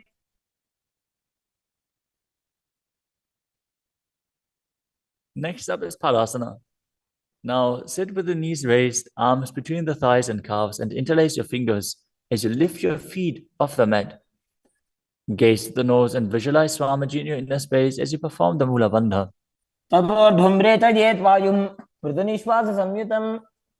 The next asana is Gopi Chandasana. Now interlace your fingers around the feet with the soles together and place the toes at the groove of your throat, the heels on your chest. Tuck your chin onto the hands and gaze to the nose, embodying the state and space of a king as you perform the Mula Bandha. The next asana is Uddarasana. Now sit with the soles of the feet together. Insert your hands underneath the legs as you hold the feet with interlocked fingers. Bring your feet up to the chest. Bring your head down and touch the chin to the soles as you gaze to the tip of the nose and visualize your body free from any defects.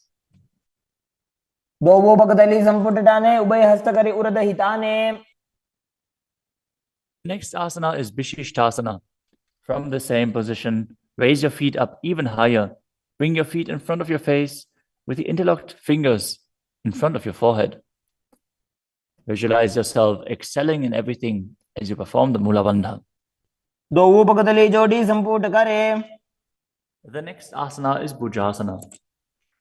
From a seated position, lift both legs over top of the respective shoulders as you bring your arms underneath the legs and up, interlacing your fingers around the back of your neck. Visualize yourself as a cobra as you perform the Mula Bandha.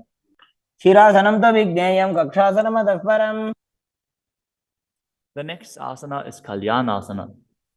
Now maintain a seated posture, raise your legs up and bring your elbows under the knees as you wrap your arms around your back with the palms clasped behind. Gaze to the tip of your nose and visualize yourself as a beautiful, auspicious goddess.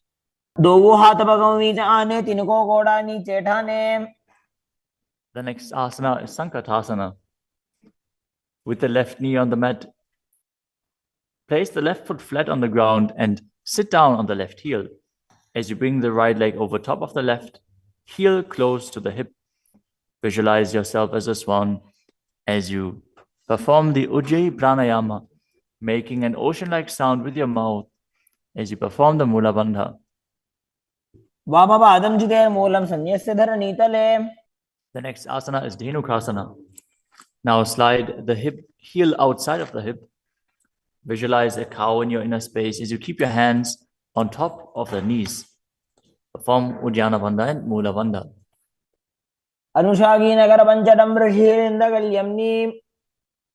The next asana is Machandrasana. Now place the right foot on the left thigh and the left foot on the right knee. Bring the left hand behind your back and hold onto the right thigh. As you place the right hand on the left thigh, twist your body and gaze to your third eye, visualizing Swamiji in your inner space and performing the Mula Bandha.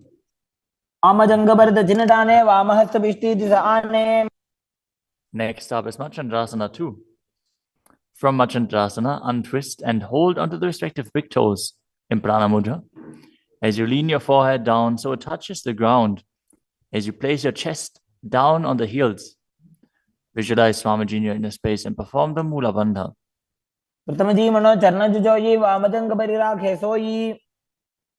Now interlace your fingers and place them on the top knee. Engage all three bandhas, Mahamudra Bandha, as you visualize Swamiji, your Guru, in your inner space in Guru Asana.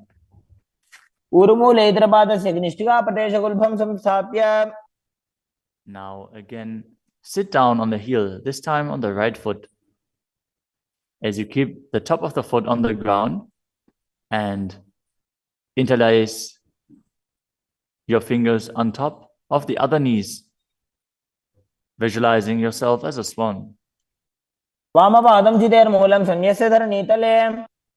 Now slide the heel outside the hip.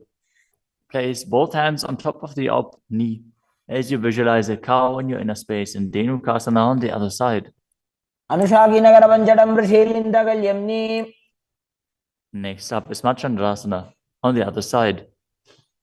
Bring the left foot on the right thigh and the right foot on the left knee. Twist your body, keep one arm behind your back and hold on to the opposite thighs as you gaze to the third eye and visualize Swamiji in your inner space.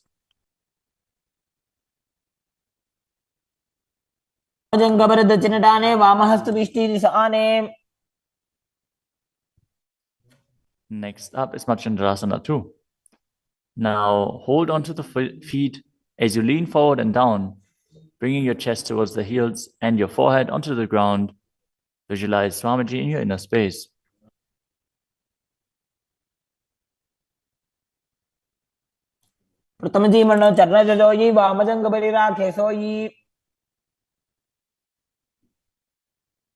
Now place your hands interlaced on the top knee as you visualize Swamiji, your Guru, in Guru Asana, engaging all three bandhas.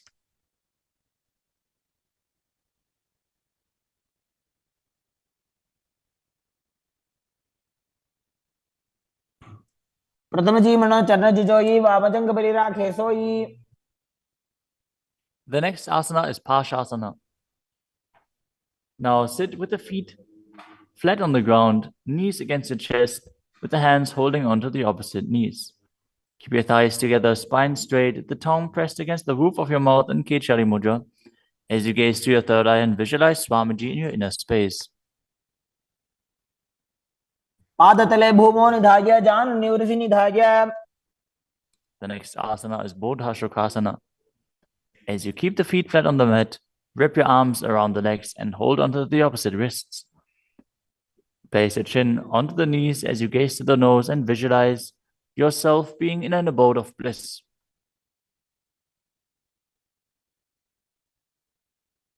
तो वो भगतली भूपति धरे कोरमा हिली ऐसे करे. The next asana is Kurakatasana.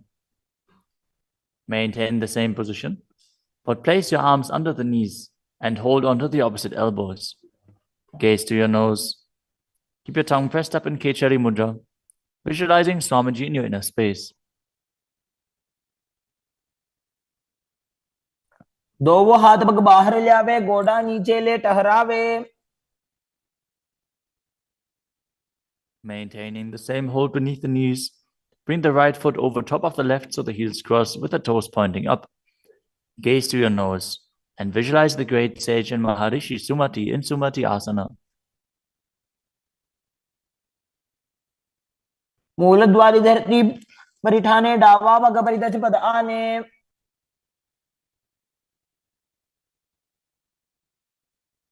The next asana is Dandasana. Now extend your feet out straight with the arms raised straight above your head. Interlace the fingers with the wrists pointed outwards. As you engage all three bandhas, gaze to the nose. Visualize Swamiji in your inner space. Perform Mahamudra Bandha. इदानीं गर्भिणी नाम योगाभ्यासो यथा लघो. The next asana is Arambhasana. Now sit with your legs straight. Hold the big toes in Prana Mudra with index and middle fingers. As you lean your chest forward and down, bring your head to the knees. Inhale through the left nostril and exhale through the right. Perform Nadi Shodhana as you visualize Swamiji in your inner space.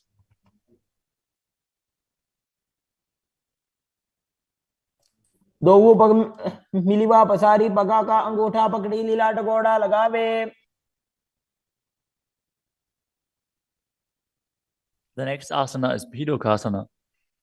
Now sit with the legs straight. Extend the knees slightly up. Bring one hand distance between the heels. As you bring your shoulders down, wrap your hands in and around the legs. Hold the soles of the feet as you gaze to your third eye and visualize Swamiji in your inner space. प्रथम बैसी दो वो पाव पसारी तचुक ऊर्धको गुरडो डारे. The next asana is Jalandhari Pavasana. Now extend both legs out with the heels together. Place your chin on the heels as you insert your hands below the legs. Keep the elbows together on the ground along with your fingers, palms facing up. Gaze to the nose, visualizing Swamiji in your inner space.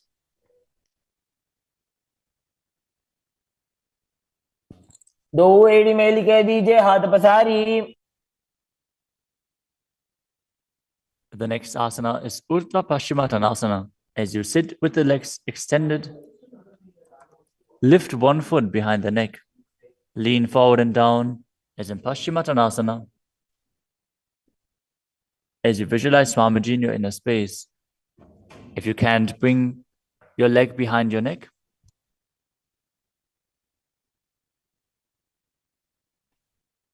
Focus on the prana flowing up from the Muladhara to the Brahmarandha, through the 9 various points within the body, which are the soles of the feet, the regenerative organs, the navel, the heart, the throat, the uvula, the middle of the eyebrows, the forehead, and the Brahmarandha, the crown of the head. Now engage the Mula Bandha as you perform Urdhva Paschimottanasana. पश्चिमतानवत् संस्थितिं कृत्वा एकं पादं ग्रीवायां धृत्वा तिष्ठेत्. The next asana is Anantasana. Now lie on your back, lift the right leg behind the neck. The left hand holds the foot from the top. As you straighten your body, concentrate on the prana moving from Muladhara to Brahmarandra. Gaze to the nose as you visualize yourself as infinite, endless, or eternal, Ananta. उत्तानशयनि एकैकं पायी ग्रीवायां विन्यस्य. The next asana is Ankushasana. From Anantasana, rest on the elbow of the hand holding the foot. Concentrate on the prana flowing up as you gaze to the nose and feel in complete control. उत्तानशयित एकैकं पादं ग्रीवायां विन्यस्य. The next asana is Drushasana. Lie down on the back as you bring your knees to the chest. Encircle your thighs and calves with your arms as you rock your body from side to side, visualizing Swamiji in your inner space. उत्तानशयनं जानुनि हृदयवष्टम्भ. Now bring the other leg behind your neck.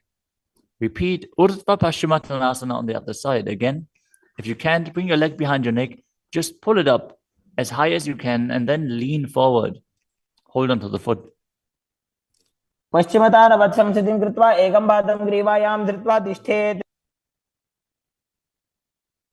Now with the leg still behind your back, straighten your body, lay on your back, hold onto the foot with the opposite hand as you gaze to the nose and visualize yourself as being endless. उत्तानशयनि एकैकं पायी ग्रीवायां विन्यस्य. Now roll onto your elbow and feel in complete control in Ankushasana. उत्तानशयित एकैकं पादं ग्रीवायां कुर्वन्. The next asana is Yoga Nidra. As you lie on your back, lift your legs one by one up behind your head. Hold your hands behind your back as you gaze to the nose. Visualize Swamiji in your inner space and focus on the upward flowing prana. पादाभ्यां वेष्टयेत् कण्ठं हस्ताभ्यां पृष्ठबन्धनम्. The next asana is Atmadhammasana. While laying on your back, raise your legs towards your head, wrap your hands around the legs and interlace your fingers behind your neck.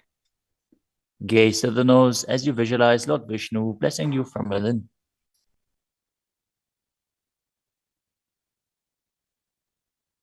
आत्मा राम आसन प्रथम सुधो सोवे.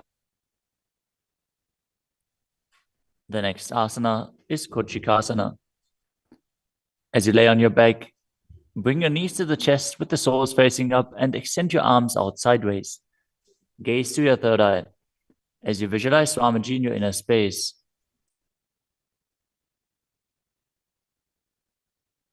हाथ सीधा सा करे 300 उभय सभा करे. Next up is the Jatara Parivritti. This asana consists of 3 steps. We are going to perform all 3 steps and then repeat them on the other side. Let us first enter a neutral position, which is laying on your back with the knees to your chest and the arms reaching out to the sides at shoulder level. Now visualize Swamiji in your inner space, perform the Mula Bandha and focus on the upward flowing prana in Pratyahara Kumbhaka. As you perform the first step, which is bringing one knee to the side onto the ground while extending the other leg down. Now bring both knees bent to the side. Straighten both knees to the side, hold onto the feet and gaze in the opposite direction. परिवृत्ति कुक्षिभागे त्रिधा हि परिकीर्तितः. Now come back to the neutral position, arms extended out to the sides and the knees pulled to your chest. As you drop the other knee towards the ground, extending the other leg down. Now bring both knees to the side and extend both knees to the side, gazing in the opposite direction. परिवृत्ति कुक्षिभागे त्रिधा हि परिकीर्तितः.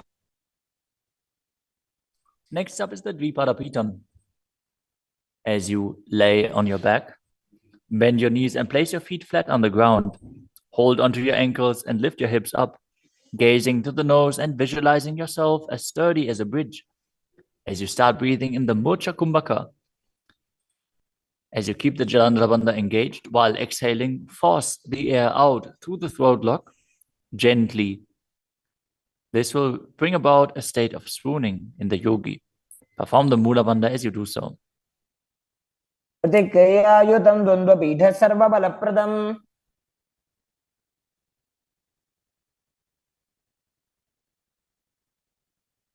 Next up is Palyankasana. Laying on your back with the feet flat on the mat, bring your arms over your head and place your hands flat on the mat as well, with the fingers pointing towards your feet.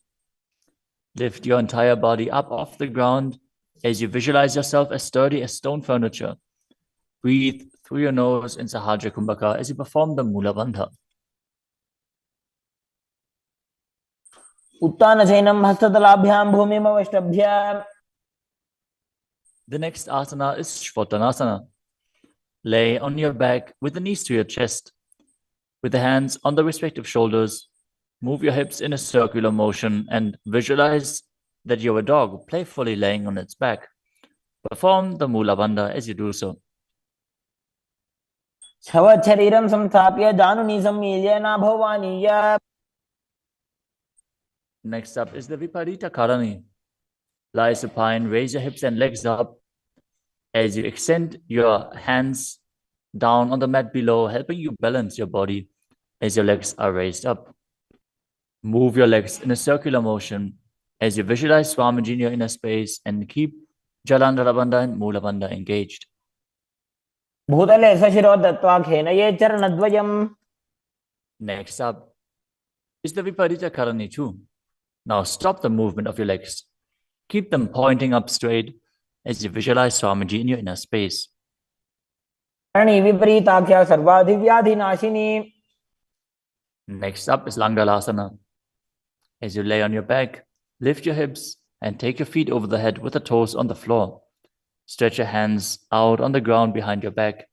Clasp your palms, rest on your neck and shoulders as you visualize yourself as a plow. Breathe in Mocha Kumbhaka with Jalandhara Bandha and Mula Bandha engaged. दिवाकण्ठेन भूमिं विष्टम्भा पादाग्रद्वयम् ऊर्ध्वमुन्नयेत्.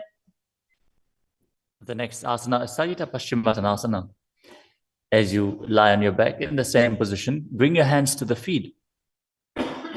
Pull your thighs to the chest and hold on to the toes as you keep your arms and legs straight. This is one of the 84 different asanas revealed directly by Lord Paramashiva himself. Visualize Paramashiva as you perform Jalandhara Bandha and Mula Bandha. तानं शयित्वात् कुर्वीत शयितपश्चिमतानकम्. Next up is Supta Konasana. Maintaining the same position, bring your hip over top of the shoulder level and open your legs wide apart. Visualize Swamiji in your inner space. Perform Jalandhara Bandha and Mula Bandha. परिवृत्ति कोक्षे भागे त्रिदाहि परिकीर्तितः. The next asana is Chakrasana. Now bring your legs over top of your head, toes on the ground, hold onto the ankles of the feet and roll onto your back, keeping your legs straight. Visualize yourself as a chakra, a wheel, as you perform Jalandhara Bandha and Mula Bandha. पासनस्तद्वौ पादौ कुर्यान्मस्तकतः परो. Next up is Supta Prasarita Parangushtasana.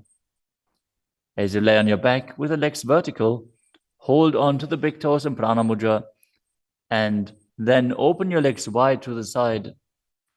Visualize Swamiji in your inner space as you return to breathing in Ujjayi Pranayama, making an ocean-like sound with your mouth. उत्तानपादं क्रौञ्चं च मरीचिं वीरभद्रकम्. The next asana is Supta Padangushtasana. Now, hold onto the big toes and join your feet together above your body, keeping your legs straight and your arms straight as well. Visualize Swamiji in your inner space and perform the Mula Bandha. उत्तानपादं क्रौञ्चं च मरीचिं वीरभद्रकम्. The next asana is Matsyasana. From Sukrapadangushtasana, move your legs into Padmasana and lay on your back, holding onto the opposite elbows over your head. Gaze to the nose and visualize Matsya, the fish avatar of Vishnu. Matsyasana. मुक्तपद्मासनं कृत्वा उत्तानशैलं चरेत्. The next asana is Padasharamasana. Laying on your back with the legs in Padmasana, place the backside of the right hand onto the left palm. Gaze to the nose and visualize Rama in your inner space as you perform the Mula Bandha. प्रथमकरे पद्मासन आचे सुदोषो वे भूपरिपाचे. The next asana is Sarvangasana. While laying on your back, legs in Padmasana, lift your hips and legs up. Bring your hands to the hips, supporting you with the elbows on the floor. As you tuck your chin to the chest in Jalandhara Bandha, contract the perineal region in Mula Bandha. Gaze to the nose and visualize Swamiji in your inner space. अथवा क्षेत्र संक्षेपात् सर्वांगासनम् उत्तमम्. Next up is Vrishchikasana. As you lay on your back, one foot on the opposite thigh, lift the other knee towards your head. Extend both arms up above your head and hook the fingers forward, gazing to your third eye and visualizing yourself as a scorpion. प्रथमशेन सुधोषी शिकेशिकी संधि सुदाखे. Now exchange the position of your feet. Repeat Vrishchikasana on the other side. प्रथमशेन सुधोषी शिकेशिकी संधि सुदाखे. The next asana is Vrishapadakshipasana. Now lay on your back and interlace your fingers around the neck as you lift both feet off the ground, extending one leg straight and the other knee pulled to the chest. Alternate extending and raising the knee again and again, visualizing Swamiji in your inner space and breathing calmly through your nose in Sahaja Kumbhaka. उत्तानशयनं कृत्वा अङ्गुलिभिः कन्द्रां बद्ध्वा. The next asana is Marottanasana. Lay on your back and lift your legs one by one up, touching the knees to your ears as you visualize Swamiji in your inner space.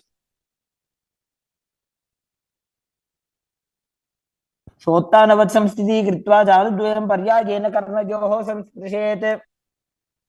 Next up is Vrikasana. While laying on your back, place the sole of the feet flat on the ground. Stand up and then sit back down, visualizing yourself as a wolf. अथ उत्तानशयनं कृत्वा पादतलाभ्यां भूमिं धृत्वा.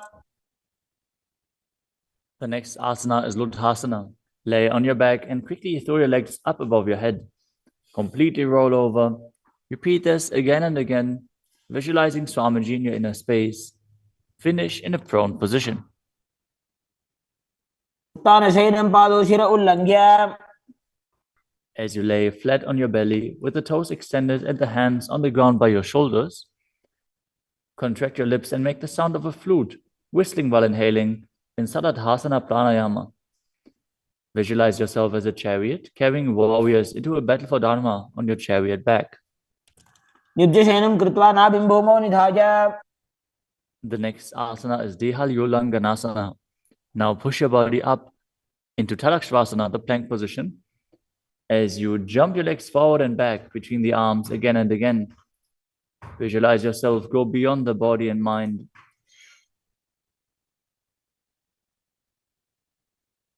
हस्तद्वयं बद्ध्वा तन्मध्यचरणद्वयम् उड्डानैव बहिरानीय. The next asana is Jatyasana. From a standing position, bend forward and place your hands on the mat, walking back and forth as you visualize yourself as a wise 60-year-old elephant. अथ जात्यासनं वक्ष्ये येन जाति स्मरो भवेत्. Next up is the Luritika Karana. Stand with your knees bent, feet pointing outwards, and bend your elbows. Keep your hands at the chest level. Swiftly move your arms across your body and then bring them back to the center. Tilt your head back, open up your chest towards the sky, and move your head in all directions. The next asana is Sarapasana. As you tie your feet with a rope, stand erect like a rod.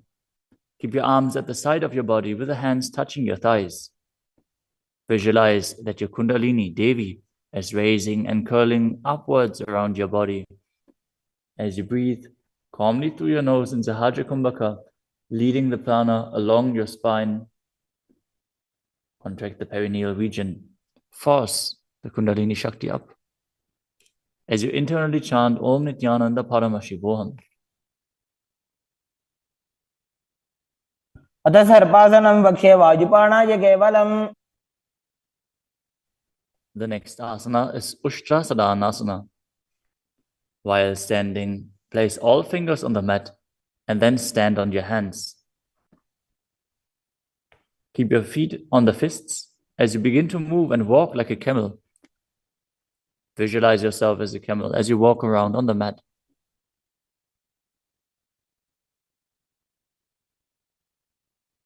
मुष्टिकनिष्ठिका प्रदेशेन भूमौ निधाय उपरि पादतले संस्थाप्य. The next asana is Ashvasana. Maintain the same position. Walk around on the hands as you visualize yourself as a horse.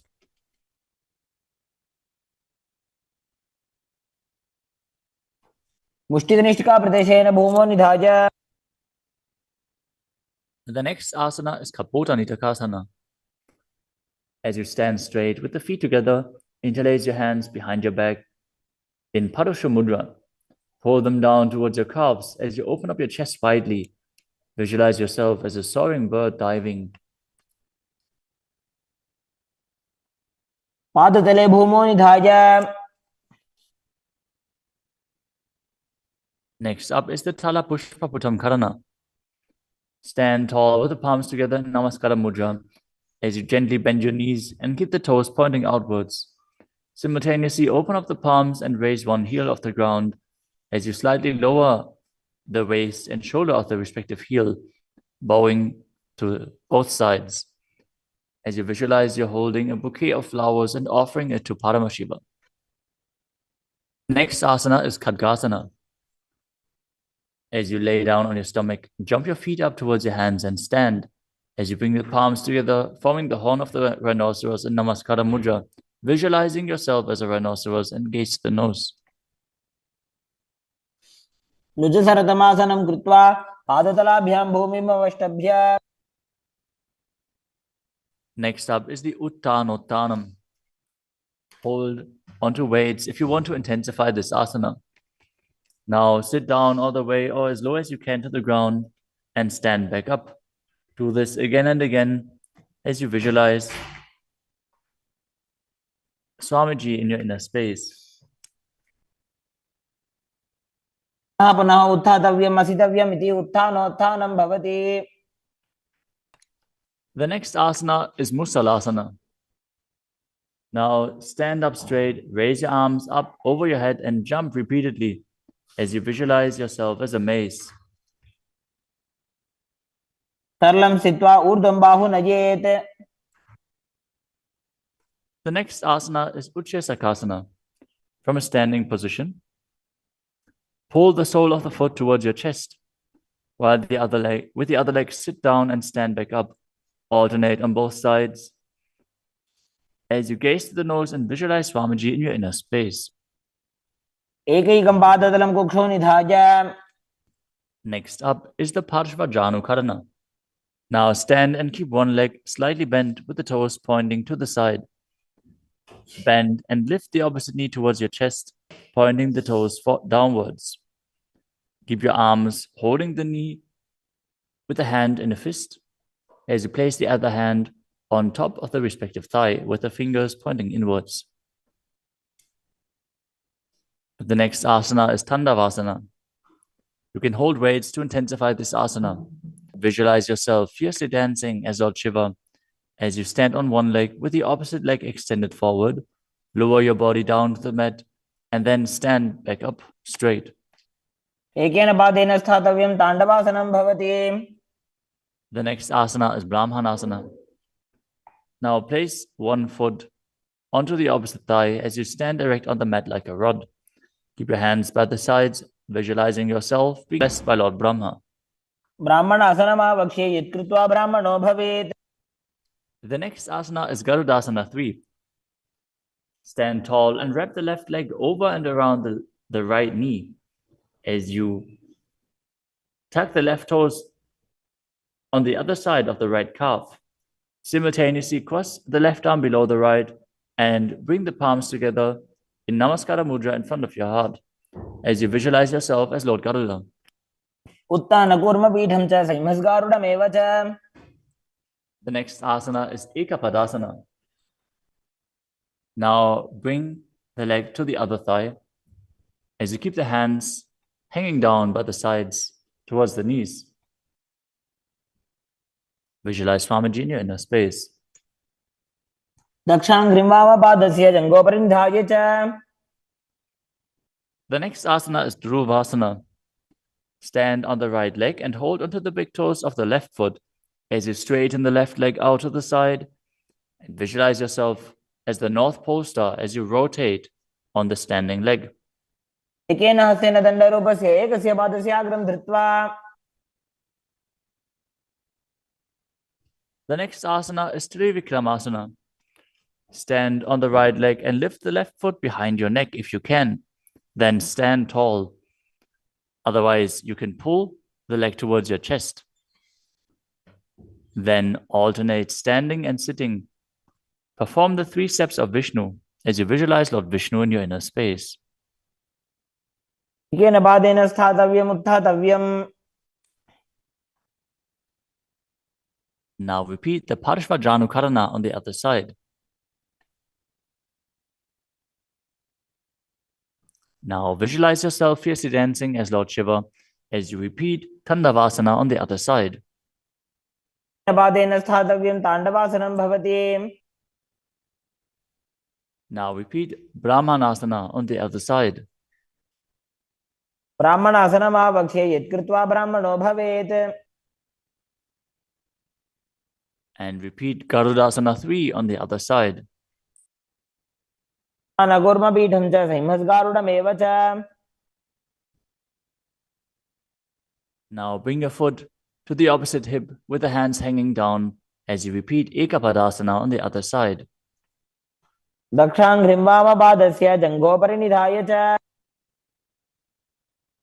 Now hold on to the opposite foot, holding the big toe in Prana Mudra as you rotate your body on the mat, visualizing yourself as the North Pole Star in Dhruvasana.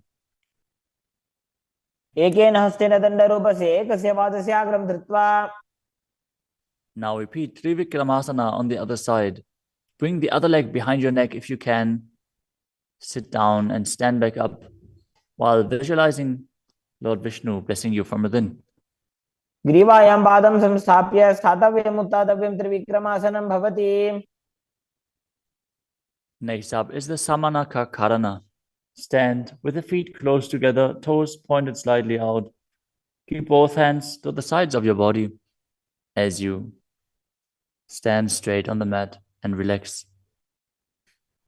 After this intense asana practice, this intense sequence, breathe deeply as we enter into the final 100 asanas of the sequence. The next asana is Gora Kajali Asana. Stand erect and then bend forward. Bring both hands underneath the knees and make a finger lock in Padusha Mudra as you sit in a squatting posture, and then let the finger lock touch your navel. Visualize Sage Goraknath, the founder of the Natha Yoga Hindu Sampradaya, as you perform the Jivachala Kumbhaka, forcefully moving the retained prana up and down within your body and throughout your limbs, along with the mind. Perform the Mula Bandha as you do so and internally chant Om Nithyananda Paramashivoham. प्रथम ही उभो होए बाहुरी नीचो पुनि होवे. The next asana is Kanchirasana. Now insert your hands between the thighs and calves and then wrap them around behind your butt, interlacing your fingers behind your back. Keep your chest upright. Visualize Swamiji in your inner space. ऊर्ध्वमध्यात् हस्तौ निवेशय नितम्बं धृत्वा. The next asana is Bhaira Asana. Now, bring your feet together and sit in a squatting posture with the heels touching the perineum. Hold the hands at the back. In Parusha Mudra, sit upright and gaze to your navel, visualizing Bhagavan Kala Bhairava, the Lord of Time. दो पग की थलिया की माहिली को और मिलाई. Next up is Varahasana. Now squat all the way down to the ground. Keep your feet together, toes apart. Bring your elbows up close to your head and join your palms behind your back with fingers pointing down. Gaze to the nose and visualize a ball, which is one of the 10 incarnations of Mahavishnu. पागदली की माहिली को और मिलाई, फना पानी उकड़ बई से.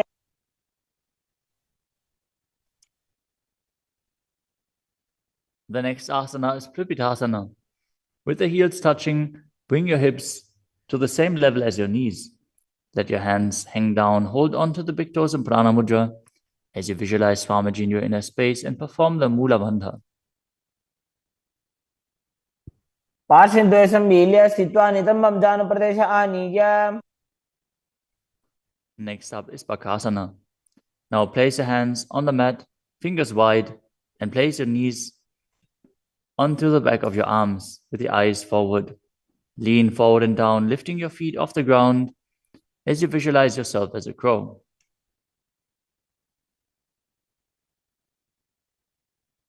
हस्ताभ्याम अवनिमवष्टभ्याम.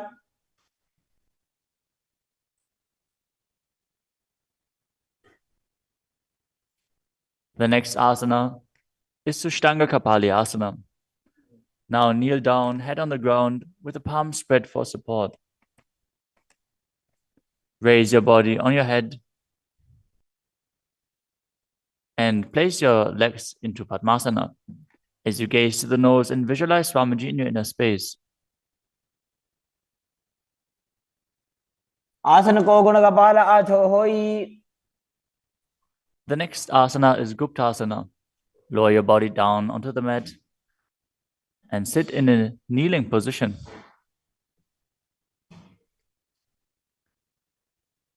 Keep your toes touching behind and sit in between the heels. As you place your hands on the knees, sit straight and gaze to the nose as you visualize you are sitting in the secret seat with Paramashiva and Guru. ध्यानोर्वोरन्तरे पादौ कृत्वा पादौ च गोपयेत्. The next asana is Vrikshasana too.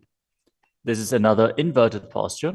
So if you have any blood pressure related issues, please take precautions. If you need aid in support performing this asana, if you have a partner available, they can aid you. Otherwise, you can use a wall for support. You can walk the wall up and down. This is a progression where you can increase your arm strength and finally be able to perform this asana yourself. Now, place your hands on the ground, shoulder width apart, and lift your body up straight into a handstand. Visualize you're a tree with deep roots into the ground as you breathe calmly in Sahaja Kumbhaka.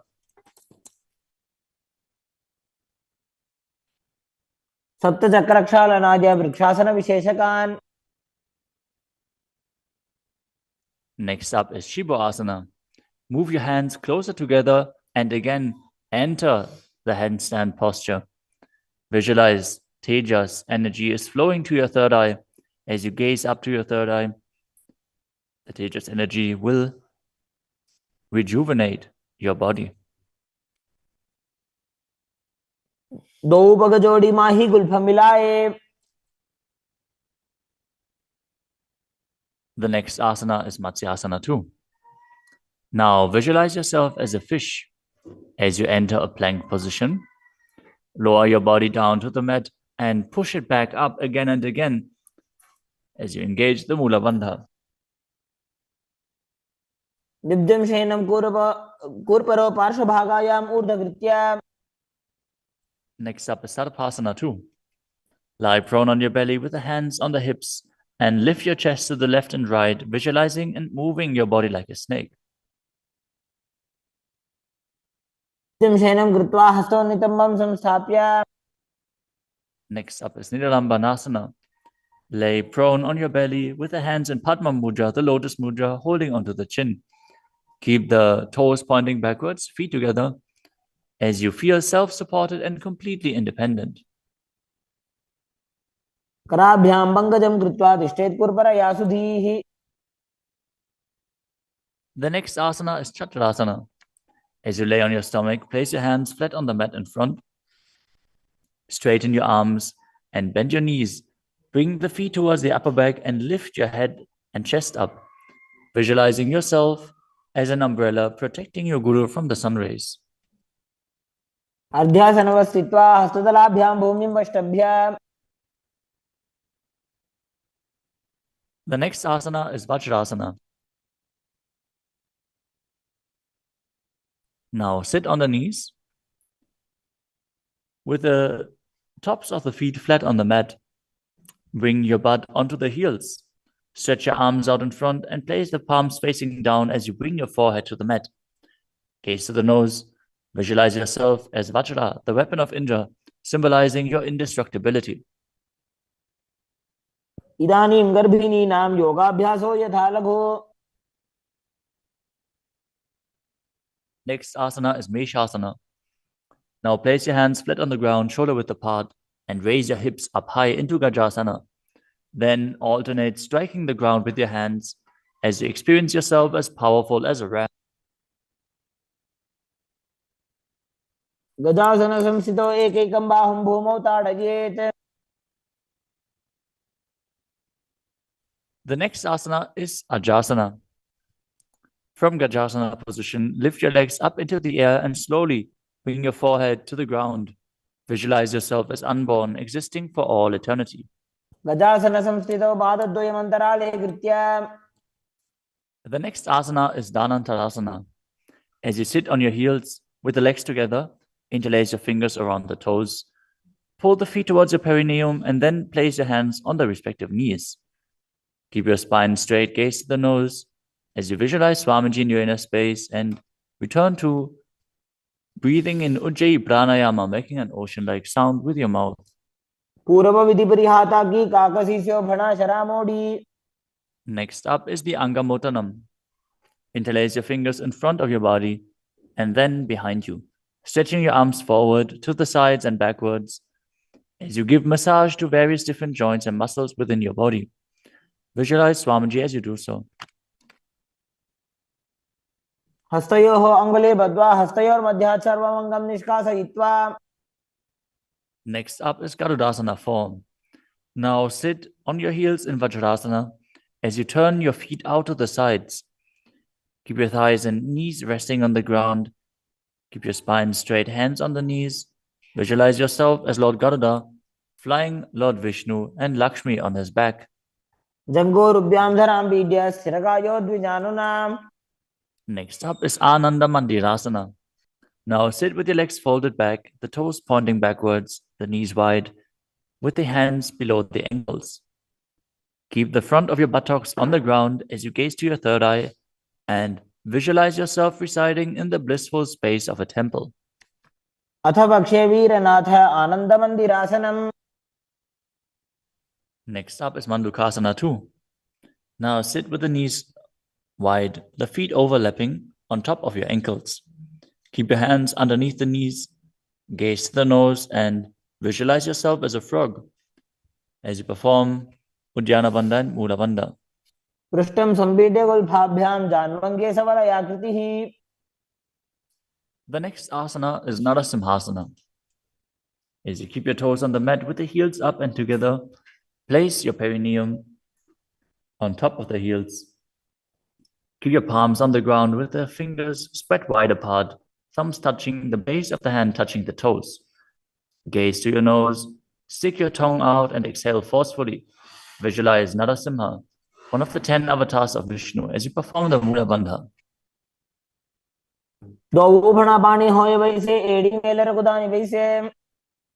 The next asana is Vishuddhakasana. Sit on the toes and place your perineum on the heels as you separate your knees and place them on the ground. Make a hollow of your palms and place it on your mouth. Keep your thumbs under the teeth and close your lips. Gaze to your nose. Inhale through the right nostril and exhale through your mouth as per your capacity in Vishraka Pranayama. Visualize yourself as Devi, presiding over any and all minuscule fears you might have.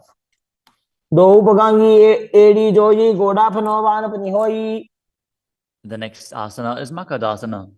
Now bring the soles together at the top of the feet on the ground. As you sit on the heels, bend your elbows, bring your fingers to the armpits, and imitate as if you were a monkey stretching itself. Visualize yourself as a playful monkey as you gaze to your third eye and perform the Mula Bandha. The next asana is Vajrasangarasana. Stand on the toes with the soles of the feet together, sit on the heels, keep your knees wide and off the floor. Hold your elbows behind your back as you gaze to the nose. Embody a diamond-like strength for yourself and your Sangha, your spiritual community.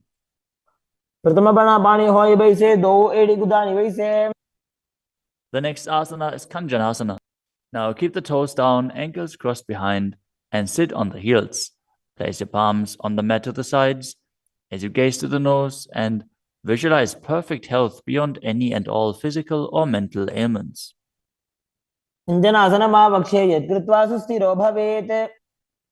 The next asana is Kurmasana, the turtle posture. With your toes flat, cross your feet and place your perineum onto the back of the heels. Keep your knees wide and on the floor. Rest your hands on the knees. Gaze to the nose and visualize a turtle with a stable body and mind to live for hundreds of years.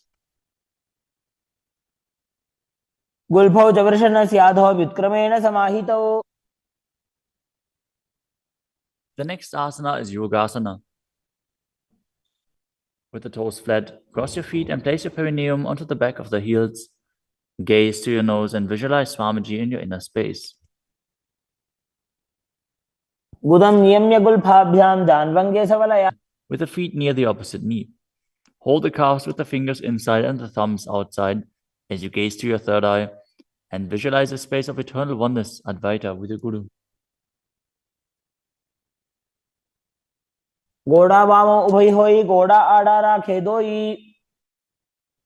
The next asana is Ushtrasana 2.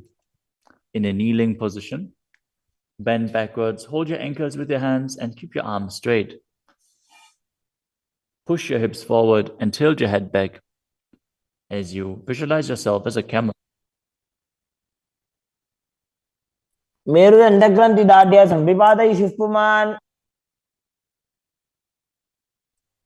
Next up is Jatyasana 2. With the heels together and the hands on the soles of the feet, slowly lean back. Bring the elbows down to the mat, followed by the back of your head. Gaze to the nose and experience yourself as a lotus blooming.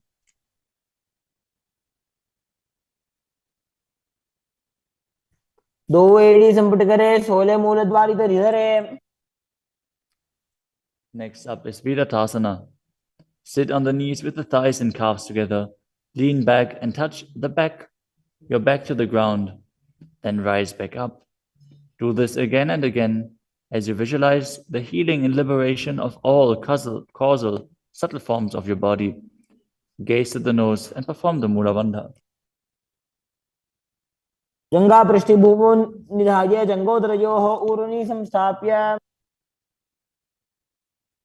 Next asana is Kapotasana. From Vidatasana, raise your hips higher. Bring your forearms to the mat and hold the back of the heels. As you bring your head in between the feet, visualize yourself as a beautiful dove and perform the Mula Bandha. The next asana is Vadasana. Now stand upright on the knees with the toes tucked. Hold your arms with opposite hands and gaze to the nose. This is the boon-fulfilling posture. Receive your boon from Paramashiva.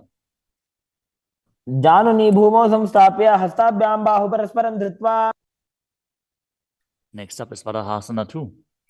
Keep your knees together, toes tucked behind. Lean forward as you bring the elbows to the mat.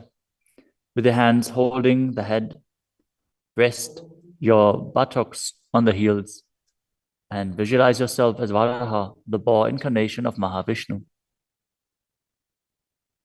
सूर्यं चन्द्रं भेदनानि आसनानि निकथ्यते. The next asana is Mundasana. This is another inverted posture. Use a wall for support if needed. Now kneel down, place your elbows on the mat, shoulder width apart. Interlace your fingers and place your head onto the mat, supporting it with both hands. Walk your feet forward until your hips align with the shoulders and then raise your legs straight up. Be stable. Gaze to the nose. Visualize yourself as a lopped tree as you breathe calmly through your nose in Sahadra Kumbhaka in Mundasana. अधो मुंडासनं वक्षे सर्वेषां प्राणिनां सुखम्. Next asana is Andhasana. In a kneeling position, place your head in between the knees and the elbows outside of the knees. Hold your head with both hands, gaze to the nose, and visualize Swamiji in your inner space as you breathe through your mouth and perform the Mula Bandha. प्रथम पगदली समठारावे कोरमा हिली उभे मिलावे. The next asana is Viparita Shalabhasana. You can hold weights to intensify this asana. As you lie on your belly with the arms extended straight out, lift your thighs, arms, and chest off the ground. Visualize yourself as a locust and perform the Mula Bandha. शलभासन भेदाश्च नटभेरुण्ड नामके. The next asana is Kapalasana. Lie on your belly with the arms at the side, palms facing down. Keep your forehead on the ground and keep your chest on the mat as you lift your legs up together. Visualize yourself as a skull, representing the mind with purified thoughts and the strong will to attain enlightenment. कपालं भूमो निधाय ऊर्ध्वं पादौ नजेत्. The next asana is Akasha Kapotasana. As you lay on your stomach, keep your hands by the sides and lift your legs up over your head. As you slowly place your feet on the mat in front of your head, keep the palms flat on the mat behind, visualizing yourself as a free and open dove. As you breathe in Sahadra Kumbhaka and perform the Mula Bandha. उष्ट्रासने स्थित्वा चरणौ भूमेरुत्थाप्य. The next asana is Chatakasana. As you sit on your knees, bring the chest down so the navel touches the knees and keep your hands and elbows flat on the ground. Be sturdy. Visualize yourself as a sparrow as you perform the Mula Bandha. पूर्वपर्यन्तौ हस्तौ धरामवष्टभ्य. The next asana is a Vrishchikasana too. Now kneel down, keep your hands and elbows on the mat. As you raise your legs, bend your back to touch the feet onto your head. Lift your chin and hold as you visualize yourself as a scorpion. विच्छेव पुच्छ प्रतिमाङ्घ्रिपार्ष्णे धृत्वा स्वशीर्षे चिबुकं विधार्यकौ. Now place the perineum down on the right heel as you keep the left foot outside of the hip with the toes pointing outwards. Now visualize yourself as a bull. As you start breathing in the Antarangaka Kumbhaka, forcefully inhaling through your nose, holding the breath for a short while and then exhaling slowly. याम्यगुल्फे पादमूले वामभागे पदेतरम्. The next asana is Lulasana. From the kneeling position, place your hands flat on the mat in front. Lift your knees off the ground and cross the toes over the left. The left toes over the right as you balance above the mat and visualize Swamiji in your inner space. लोलासनं सदा कुर्यात् वायुलोलापघातनात्. Now directly place your perineum down on the other heel as you repeat Vrishasana on the other side. याम्यगुल्फे पादमूले वामभागे पदेतरम्. Next up is Balagunasana. Now place the left toes on the ground and sit on the heel of the left foot. Place the right foot flat on the ground with the knee raised against the chest. Keep your palms on the respective knees as you maintain an upright position. Visualize Palagunahai, one of the 84 siddhas in your inner space. आसन को गुण जल विकार जाई. Next up is Grahasana. Squat with the feet flat on the mat. As you bring your elbows under the thighs, wrap your hands around the shins, and hold onto your ankles from the outside. Visualize yourself as the entire planet. पादतले भूमौ संस्थाप्य जानुमध्ये हस्तगुरुपरौ स्थाप्य.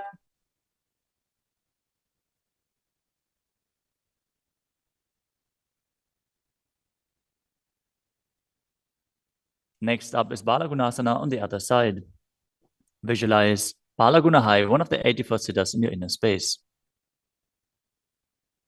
आसन को गुण जल विकार जाई. Next up is Utkatasana. You can use weights to intensify this asana. As you squat on your toes with the heels up, the knees off the mat, place your perineum onto the heels and your hands on the respective knees. Keep your spine upright, visualize Swamiji in your inner space, and perform the Mula Bandha.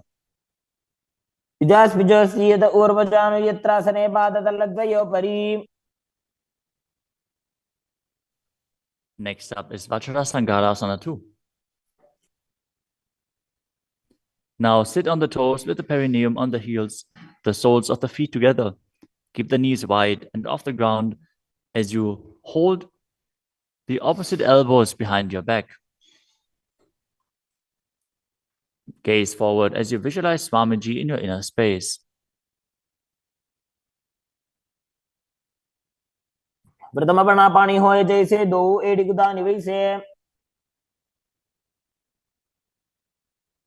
The next asana is Anilasana.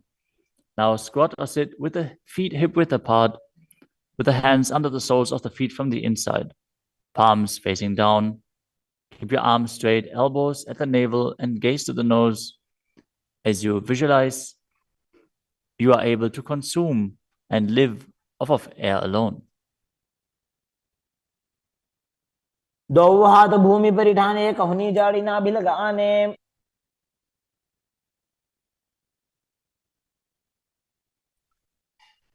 Next up is Padukasana. Now place the back of your hands on the mat with the fingers facing towards your body. Step the feet on top of the hands with your hands wrapped around the feet like a shoe. Start walking around on your mat as you visualize you're wearing padukas walking across India. हस्ततलयोः पादतले कृत्वा.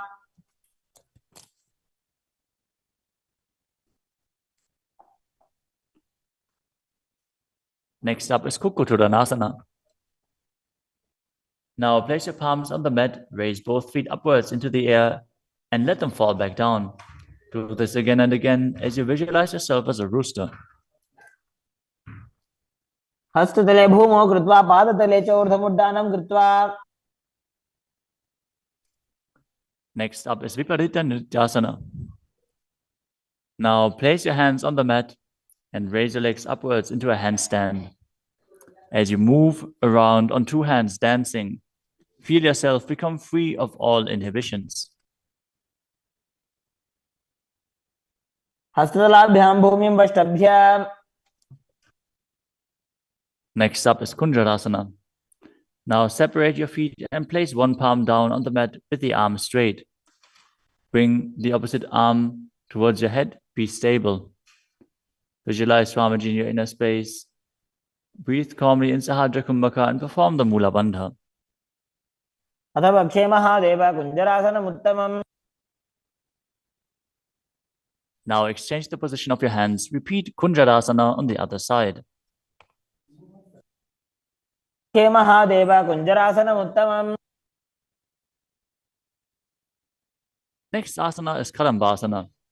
Sit on the ground with your feet flat and the heels close to your body. Hold the respective ankles with your hands as you lift your feet off the ground and visualize yourself as a Kadamba tree, a pious tree that promotes a long life. पार्श्वभ्यां भूमिं वष्टभ्य हस्तद्वयेन गुल्फौ धृत्वा. Next up is Bhavana Muktasana. Now sit with the heels at the perineum, hold the knees with your hands and press them towards your chest. Visualize any excess water being released or balanced within your system as you perform the Mula Bandha. स्तुपादयोः पाणिं लात्वा स्वस्वनितम्बके. The next asana is Chakrasana. Now sit and lift one leg behind your head as you place both hands flat on the mat.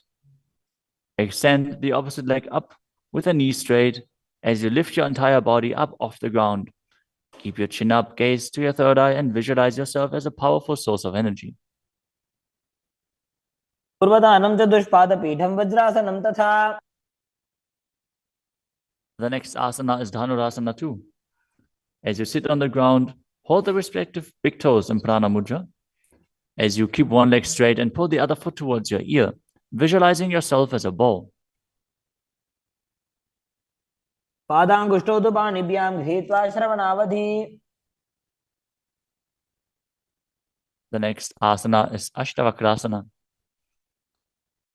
Now lift the left leg over top of the left shoulder and bring the right foot across. Hook it over the left foot. Lean forward and down while extending the legs out to the side. Lift up your head and chest, find balance, and visualize yourself as a flying crane. पाशिष्ठमदकौण्डिन्यम् ऊर्ध्वकुक्कुटमेव च. The next asana is Pranasana. Now place the right foot on the left thigh and bring the left foot flat on the ground as you have the left shoulder underneath the raised left leg and place your hands flat on the ground. Press the right knee down with the right hand as you gaze to your third eye and visualize you're immortal and able to exist solely from prana.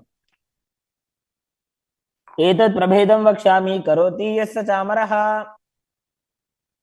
Next up is Parshva Now keep one leg bent on the ground with a foot at the opposite hip and bring the other leg over top as you twist your body around the raised knee and interlace your hands below the raised knee.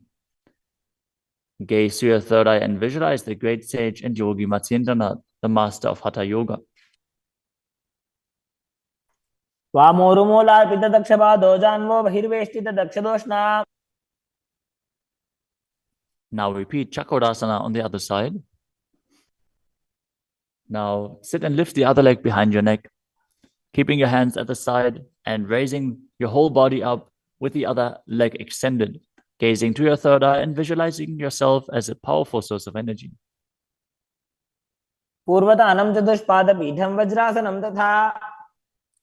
Now repeat Dhanurasana 2 on the other side, holding the big toes of both feet in Prana Mudra as you pull the opposite foot towards your ear, visualizing yourself as a bow. पादाङ्गुष्ठौ तु पाणिभ्यां गृहीत्वा श्रवणावधि. Now repeat Ashtavakrasana on the other side. Now lift the right leg over top of the right shoulder, cross the left foot over the right, and extend the legs out to the side, balancing as you visualize yourself as a flying crane. पाशिष्ठमदकौण्डिन्यम् ऊर्ध्वकुक्कुटमेव च. Now repeat Pranasana on the other side. Bring the other foot over top, shoulder underneath, push the knee down and place the other one on the ground as you visualize yourself being immortal and able to exist solely from prana. एतत् प्रभेदं वक्ष्यामि करोति यस्य चामरः. Now repeat Parshva on the other side, bringing one heel to the opposite hip, the other leg over top of the knee as you twist your body around and bring your hands underneath and interlace the fingers behind your back, twisting your body even further, gazing up to your third eye and visualizing Matsyendranath. वामोरुमूलार्पितदक्षपादो जान्वो बहिर्वेष्टितदक्षदोष्णा. Next up is Ardha Paschimottanasana. As you keep one leg straight and press the perineum with one heel, lean your chest forward and down, hold onto the front foot and bring your head towards the knee. Visualize Swamiji in your inner space. एकं पादं प्रसार्य एकं पादस्य पार्श्वना Seoni सम्पीड्य. Next up is Crown Shasana. Now place your left ankle outside of the hip, hold the sole of the right foot, and lift the leg up towards your forehead. Keep the knees straight. Visualize yourself as a crane as you engage the Mula Bandha. उत्तानपादं क्रौञ्चं च मरीचिं वीरभद्रकम्. Now repeat Ardha Paschimottanasana on the other side, keeping the opposite heel against the perineum, leaning forward and down. Perform the Jivachala Kumbhaka, moving the prana up and down within your body. एकं पादं प्रसार्य एकं पादस्य वार्ष्णा Seoni सम्पीड्य. Now repeat Kraunchasana on the other side. As you bring the other heel outside of the hip, extend the opposite leg up, holding the foot with the knee straight, visualizing yourself as a crane. उत्तानपादं क्रौञ्चं च मरीचिं वीरभद्रकम्. Next asana is Swastikasana. Now sit with the soles between the thighs and calves. Keep your spine straight, the palms resting on the knees. Gaze to the tip of the nose and embody peace, well-being, good fortune, and prosperity as you visualize a swastika. तानूर्भोरन्तरे सम्यक् कृत्वा पादतले उभे. Next up is Gorakshasana. As you keep your feet in the same position, cover your heels with the respective hands. Tuck your chin to the chest and gaze to the tip of your nose, visualizing the great sage Goraknath as you perform Jalandhara Bandha and Mula Bandha. तानूर्भोरन्तरे पादौ उत्तानो व्यक्तसंस्थितौ. Next up is Pakasana 2. Now bring the left heel to the perineum and the right foot on the left thigh. Visualize Swamiji in your inner space. Meditate on Arihanta, the Enlightened One. As you gaze to your third eye, perform the Mula Bandha and re-enter the Shanmukhi Mudra once more. As you exhale, close your eyes with the index fingers, nose with the middle fingers, mouth with ring and little fingers, the ears with your thumbs. वामपार्श्वौ गुदौ संस्थाप्य दक्षाङ्घ्रिवामजगने. Next up is Yogasana 2. As you keep your feet on top of the opposite knees, place your hands on the ground beside your body with the palms facing up. Keep your spine straight, gaze to your nose as you visualize Swamiji in your inner space. Start breathing in Kakachantra Kumbhaka, rolling up the tongue and keeping your mouth in the shape of the beak of a crow. As you inhale through the rolled up tongue, cooling down your body. उत्तानौ चरणौ कृत्वा संस्थाप्योपरि जानुनोः. Next up is Urdhva Kukutasana. Now rotate your hands next to your body and push your body off the mat, visualizing yourself as a rooster.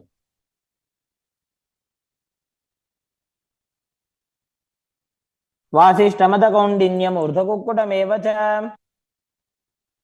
Next up is Siddha Haratali Asana. From Padmasana, insert both hands through the knees and place them on the mat. Avoid lifting your body up. Stay seated in this position as you gaze to the nose and visualize Swamiji in your inner space.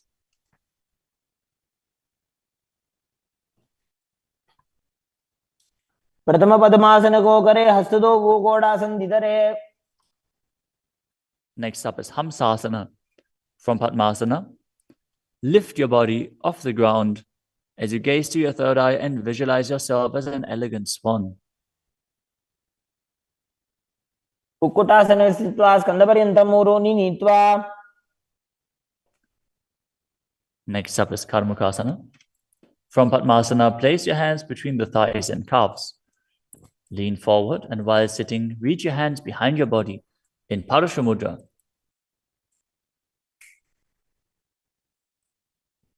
As you bring your forehead to the floor, gaze to the nose, visualize yourself as Lord Shiva's bowl. प्रथम पद्मासन को करे गोडासन दिमाहि करिधरे. The next asana is Kurmasana 2. Sitting in Padmasana, lift your knees and insert both hands through the thighs and calves. As you bend your elbows and hold onto the respective shoulders with your hands, visualize yourself as a turtle having a stable body and mind to live for hundreds of years. Baijanga Baradachina Bava, Daijanga Barabailiava. The next asana is Granthi Bedasana. From Padmasana, insert both hands through the thighs and calves. Bend your elbows, hold the respective shoulders, tuck your chin to the chest, gaze at the nose and rejoice, knowing you're in Shiva's secret knot posture. अथ वक्षे नीलकण्ठाकृतिभेदासनं शुभम्.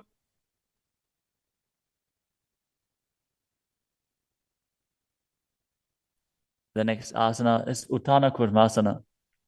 From Padmasana, insert both hands through the thighs and calves. As you roll onto your back, hold onto the respective shoulders with your hands and gaze to the nose, embodying a turtle laying on its back.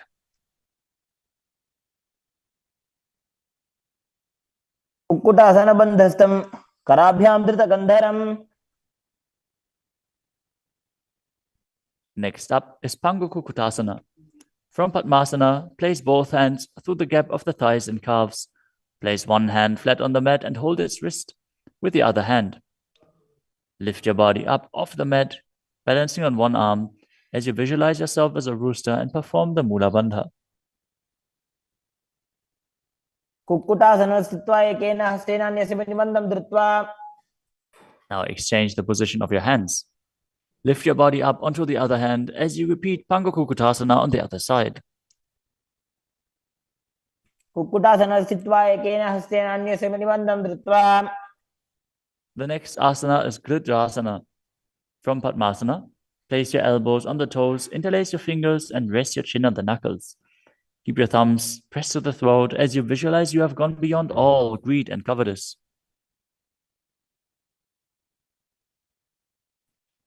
जानोर्भोरन्तरे पादौ उत्तानो व्यक्तसंस्थितौ.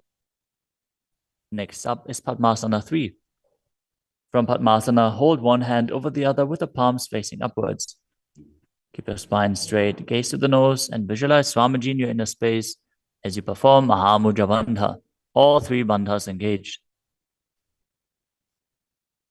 उत्तानौ चरणौ विधाय विधिवत् शक्तिस्थितौ योगिरात्. Next up is Padmasana 4. From Padmasana, place your palms on top of the knees. Keep your spine straight, gaze to the nose, engage the Mula Bandha, and visualize Paramashiva in your inner space. एतत् पद्मासनं कुर्यात् प्राणवायुप्रसिद्धये.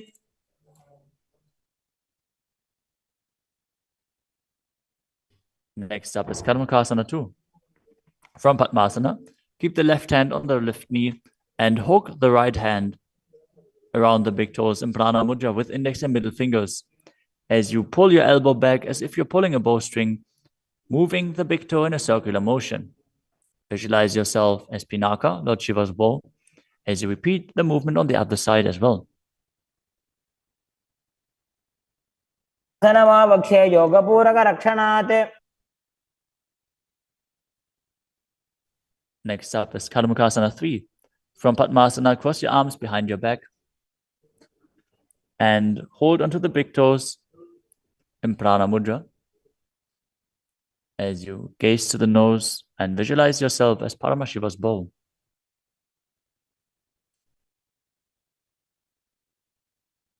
आसनमाक्षित्य उदरे पूरयेत् सुखम्. Next up is Dridhasana. Now maintain Karmakasana 3. Lift your chest up and gaze to your third eye, visualizing that you are the action of Paramashiva's third eye, destroying anything you come across. ऊरुभ्यामुपरि स्थाप्य पादयुग्मं प्रयत्नतः. Next up is Nagadasana. From Karmakasana 3, with your arms behind your back, roll onto your back. Hold on to the big toes if you can. Otherwise, lay on your arms in Padmasana as you gaze to the nose and visualize yourself as a snake. प्रथम पद्मासन कोटाने दो बुहाद पाछाने आने. Next up is Kandukasana.